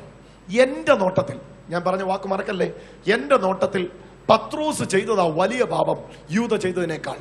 യൂദ 1 വട്ടം തള്ളി പറഞ്ഞു. പത്രോസോ? യൂദ തള്ളി പറഞ്ഞപ്പോ വല്ല അലാറിനും കോഴിയുടെ രൂപത്തിൽ അടിച്ചായിരുന്നോ? പത്രോസിനോ? പറഞ്ഞു. ആദ്യത്തെ അലാറിന് 5:30 വെച്ചിട്ട് അലാറിന് അടിച്ചപ്പോ ഓഫ് ചെയ്താ നീ മിടുക്കനാ. 5:45 എഴുന്നേറ്റാ മതിയില്ല. 5:45 പിന്നെ അടിച്ചിട്ട് അതും ഓഫ് ചെയ്തിട്ട് കിടന്നാൽ നീ മിടുക്കനാ. 6 മണിക്ക് പിന്നെ അടിച്ചിട്ട് പിന്നെ ഓഫ് ചെയ്ത് കിടന്നാൽ നീ തിരുമണ്ടനാ. ഇതെവിടെ സംഭവിച്ചേ? വേണമെങ്കിൽ ഉപേക്ഷിക്കായിരുന്നു, പക്ഷെ പിന്നെയും ചെയ്തു. ഇപ്പം 2 പേരും വരികയാ. നിങ്ങൾ നോക്കണേ, ഇവിടെ 2 പേര് ചിത്രം വരികയാ. ഒരുത്തൻ പറഞ്ഞു, ഞാൻ തള്ളി പറഞ്ഞു, ഒറ്റിക്കൊടുത്തു, ഇനി എനിക്ക് ജീവിക്കാൻ പറ്റത്തില്ല. ഒരുവൻ ശിക്ഷാവിധിയിലേക്ക് പോയി. അവൻ ഉടനെ അന്വേഷിച്ചത് എന്താണെന്നറിയാമോ? കയറവിടെ കിട്ടും, എനിക്ക് തൂങ്ങിച്ചാകണം. ഒരുത്തൻ ശിക്ഷാവിധിയിലേക്ക് പോയി. ഒരുത്തൻ അകപ്പെട്ടു. എവിടെയാണെന്നറിയാമോ? ചുംബനം കൊണ്ട് ഒറ്റിക്കൊടുത്തതിലല്ല. അപ്പൊ നിങ്ങൾ പറയും, യൂദ ഒറ്റിക്കൊടുക്കണമെന്ന് നേരത്തെ എഴുതി വെച്ചിട്ടില്ലായിരുന്നു. യൂദ ഒറ്റിക്കൊടുക്കണമെന്ന് എഴുതി വെച്ചിട്ടില്ലായിരുന്നു. ഒറ്റിക്കൊടുക്കണമെന്ന് എഴുതിയിട്ടുണ്ടായിരുന്നുള്ളൂ. നിനക്ക് തിരഞ്ഞെടുക്കാം. യൂദ നിനക്ക് വേണം, നീ ആകാം. എത്ര പേർക്ക് മനസ്സിലാകും? ഒറ്റിക്കൊടുക്കണമെന്നുള്ളത് ദൈവത്തിന്റെ ഹിതമാണ്. പക്ഷെ യൂദയാണോ എന്നുള്ളത് യൂദ തീരുമാനിച്ചാൽ മതി. ഫ്രീ വില്ല് അവിടെ കൊടുത്തിരിക്കുക ദൈവം. എന്താ സംഭവിച്ചത്? യൂദ തൂങ്ങിച്ചത്തു. 3 വട്ടം തള്ളി പറഞ്ഞ പത്രോസ് ഇന്നും അപ്പോസ്തലനാ. ഒരു രംഗമുണ്ട്, ലൂക്കോസ് സുവിശേഷം മൂകമായി സാക്ഷ്യം വഹിച്ച ഒരു രംഗം. തള്ളിപ്പറച്ചിലൊക്കെ കഴിഞ്ഞിട്ട് പീലാത്തോസിന്റെ കല്ലുവാകിയ കൽത്തളത്തിൽ എഫദ എന്ന് പറയുന്ന സ്ഥലത്ത് യേശുവിന്റെ വരവ് കാത്തു നിൽക്കുന്ന ഒരു പത്രോസിനെ നിങ്ങൾക്ക് കാണാം. യൂദ പറഞ്ഞു, ഇനി എനിക്കൊരിക്കലും തിരിച്ചു വരാൻ പറ്റുകയില്ല. ശിക്ഷാവിധി ഇതാ. ശിക്ഷാവിധിക്കാർ ഇങ്ങനെ ചിന്തിക്കുള്ളൂ, എനിക്കിനി ഒരിക്കലും തിരിച്ചു വരാൻ പറ്റില്ല, ഞാൻ പോയി തീർന്നു. മനസ്സിലാകുന്നുണ്ടോ? ഞാൻ തീർന്നു. പക്ഷെ ബാലശിക്ഷക്കാർ പറയും, നോ, ഇനിയും ചാൻസ് ഉണ്ട്, ഇനിയും എനിക്ക് രക്ഷപ്പെടാൻ ചാൻസ് ഉണ്ട്. കർത്താവിന്റെ ബാലശിക്ഷ പത്രോസിന്റെ മേൽ നടക്കുന്നത് നിങ്ങളൊന്ന് കണ്ണു തുറന്ന് കണ്ടേ. ഈ എഫദ എന്ന് പറയുന്ന കല്ലുവാകിയ കൽത്തളത്തിൽ കുനിഞ്ഞെന്ന് 139 അടിയേറ്റ യേശു ഇറങ്ങി വരുന്ന രംഗത്തില് ഈ സ്റ്റെപ്പിന്റെ അവിടെയൊക്കെ വരുമ്പം, അതായത് നിയമം ഇങ്ങനെയാ, 39 അടി അടിച്ചു എന്ന് ജനത്തിന് മുമ്പിൽ അവന്റെ പുറം കാണിച്ച് ബോധ്യപ്പെടുത്തണം. ജനത്തിന് മുമ്പിൽ പുറം കാണിച്ച് ബോധ്യപ്പെടുത്തുവാനായി യേശു ഇങ്ങനെ തിരിഞ്ഞു വരുന്ന സമയത്ത് അവിടെ ഒരു വാക്ക് എഴുതിയിട്ടുണ്ട്. യേശു പത്രോസിനെ നോക്കി. അടുത്ത പദം എന്താണെന്നറിയോ? പത്രോസ് അതിദുഃഖത്തോടെ പുറത്തു പോയി പൊട്ടിക്കരഞ്ഞു. ഞാൻ പാപിയായ ഒരു മനുഷ്യൻ എന്ന് നിലവിളിച്ചു. പത്രോസേ, കാലൊടിഞ്ഞോ?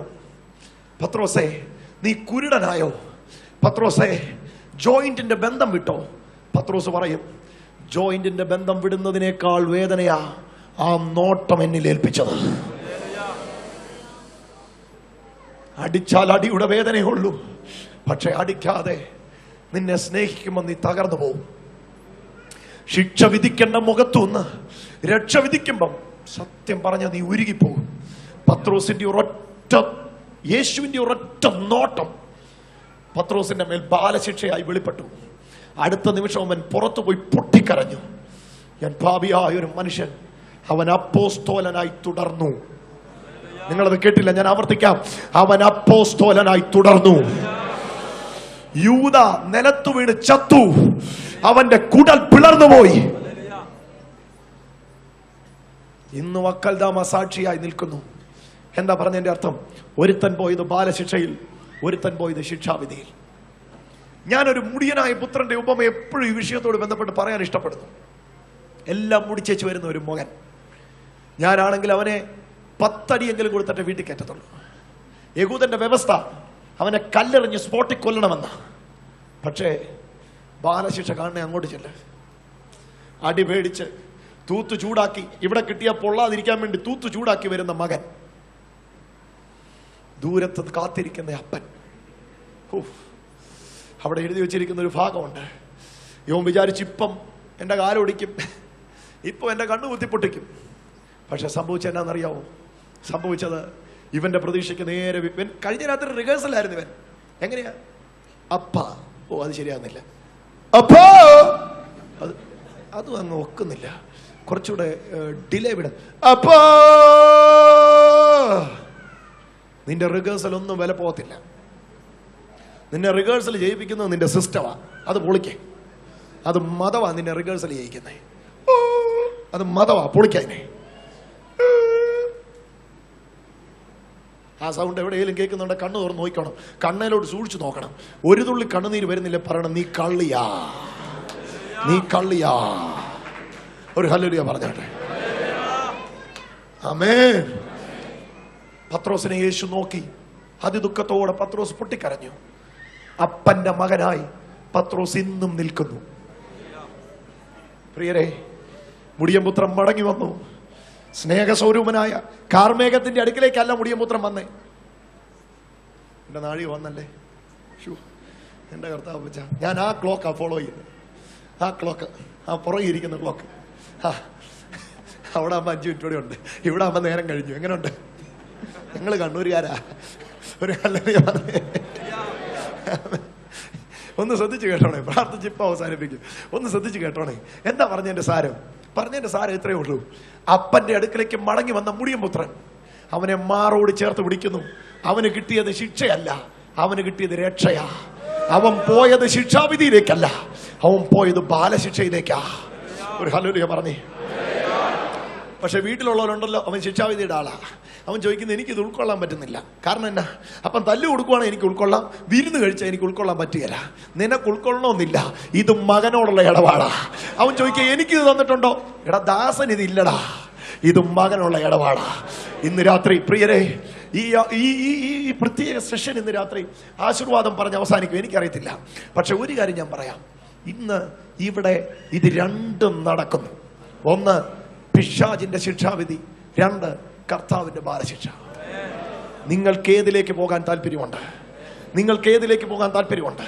ആര് പറയും ഞാൻ അകപ്പെടത്തില്ല, ഞാൻ അതിൽ വീഴത്തില്ല, ഇനി പാപത്തിൽ തുടരാൻ ഞാൻ തയ്യാറല്ല, പാപത്തെ ഞാൻ ഉപേക്ഷിക്കുകയാണ്, ഞാൻ കർത്താവിന്റെ പുറകെ പോകാൻ തയ്യാറാ, എനിക്കിനി അത് വേണ്ട, എന്റെ സ്നേഹിതനോട് ഞാൻ ക്ഷമ ചോദിക്കാൻ തയ്യാറാ. മനഃപൂർവമായി കർത്താവിന്റെ ബാലശിക്ഷയിൽ ഇന്ന് രാത്രി എനിക്ക് തുടർന്നേ പറ്റൂ, എനിക്ക് ശിക്ഷാവിധി വേണ്ട എന്ന് പറയുന്നവർ വേഗത്തിൽ അക്കരങ്ങൾ ഉയർത്തിക്കേ. എല്ലാരും കൈ ഉയർത്താനല്ല, അയ്യോ ഒന്ന് താഴ്ത്തിക്കുക, ഒന്ന് താഴ്ത്തിക്കുക, ഒന്ന് താഴ്ത്തിക്കുക. ഇത് ഈ പ്ലേ പോയി കിടക്കുന്നതുകൊണ്ട് എപ്പോഴും ഇങ്ങനെ പൊക്കുന്ന, നമുക്ക് ഈ പൊക്കി പൊക്കി പ്ലേ പോയി കിടക്കുന്നതുകൊണ്ട് പൊക്കുന്ന അത് പോരാ. ബ്രദറെ, ഇന്ന് രാത്രി എനിക്ക് ബാലശിക്ഷ മനസ്സിലാക്കി, ആ ബാലശിക്ഷ എനിക്ക് വേണം എന്ന് ഉള്ളു തൊട്ട് പറയുന്നവർ ശാന്തമായിട്ട് കൈ ഒന്ന് ഉയർത്തിക്കുക. കണ്ടോ, ആള് പറഞ്ഞു മതി മതി മതി മതി, അത്രയും പേര് മതി. ആ കൈ ഉയർത്തിക്കൂ, എഴുന്നേറ്റോ. നമുക്ക് ഒരു വാക്കി പ്രാർത്ഥിച്ച് അവസാനിപ്പിക്കാം. ഈ 4 സെഷനുകളിൽ നിങ്ങളെ ശുശ്രൂഷിപ്പാൻ, പ്രത്യേകിച്ച് ഞാൻ പിതൃസ്ഥാനീയനായി കാണുന്ന ദൈവദാസനോട് ഒരുമിച്ച് ഈ 4 സെഷൻ ആയിരിക്കാൻ എൻ്റെ ജീവിതത്തിൽ ലഭിച്ചതൊരു വലിയ ഭാഗ്യമാണ്. ഇന്നലെ രാത്രിയിൽ അല്പസമയം ഞങ്ങൾക്ക് ഒരുമിച്ച് സ്പെൻഡ് ചെയ്യാനിടയായി. ഒരിക്കലും വിസ്മരിക്കാനാവാത്ത രീതിയിൽ ആ അഭിഷിക്തൻ എന്നെ അനുഗ്രഹിച്ചു. എനിക്കതൊരു വലിയ സന്തോഷമുണ്ട്. പക്ഷേ ഒരു കാര്യം ഞാൻ ഇന്ന് രാത്രി തുറന്നു പറയാം. ഈ വലിയ സഭയിൽ ഒരു ചെറിയ കൂട്ടം പോലും ശിക്ഷാവിധി പോകണമെന്ന് ആ ദൈവദാസനോ ഇവിടെ ഇരിക്കുന്ന ആ ഒരാൾ പോലും ചിന്തിക്കരുത്. ഇന്ന് രാത്രി 1 മിനിറ്റ് 2 കരമൊന്ന് ശാന്തമായി ഉയർത്തിപ്പിടിക്കാം. പറ, യേശുവേ, ഞാൻ ഏറ്റു പറഞ്ഞ് ഉപേക്ഷിക്കാൻ തയ്യാറാ.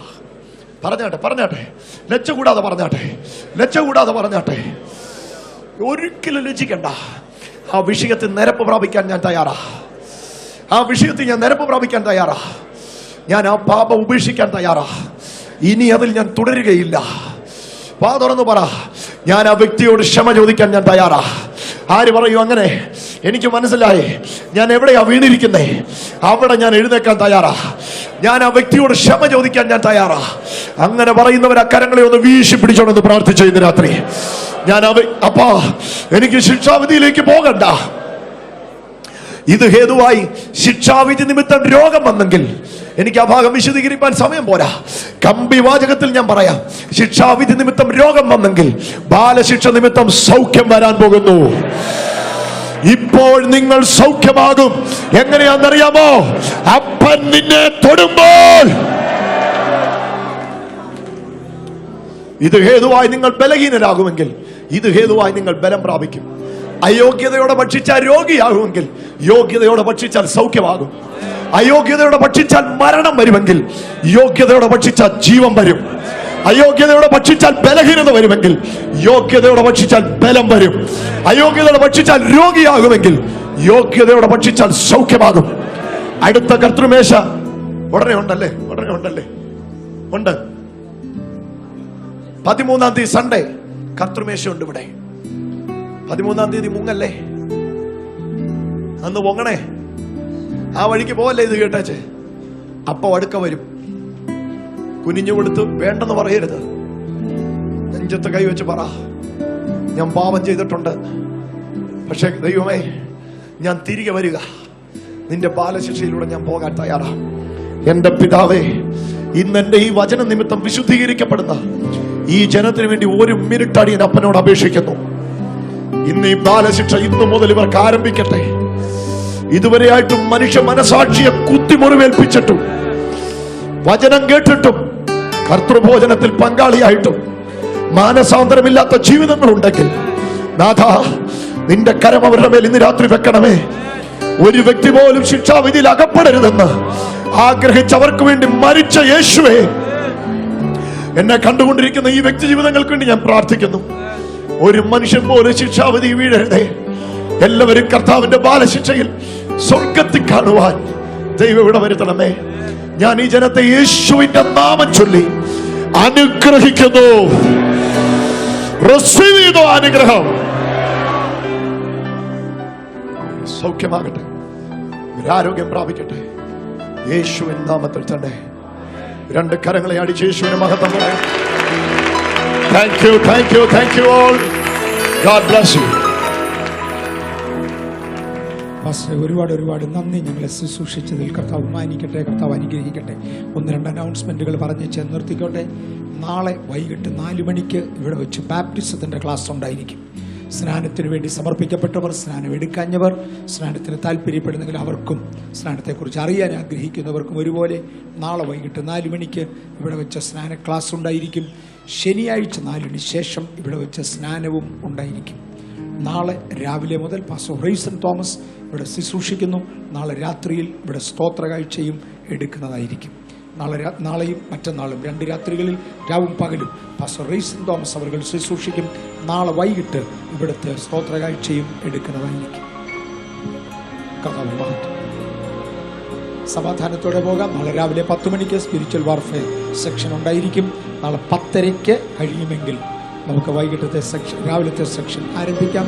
പാസ്റ്റർ റൈസൻ ശുശ്രൂഷിക്കും.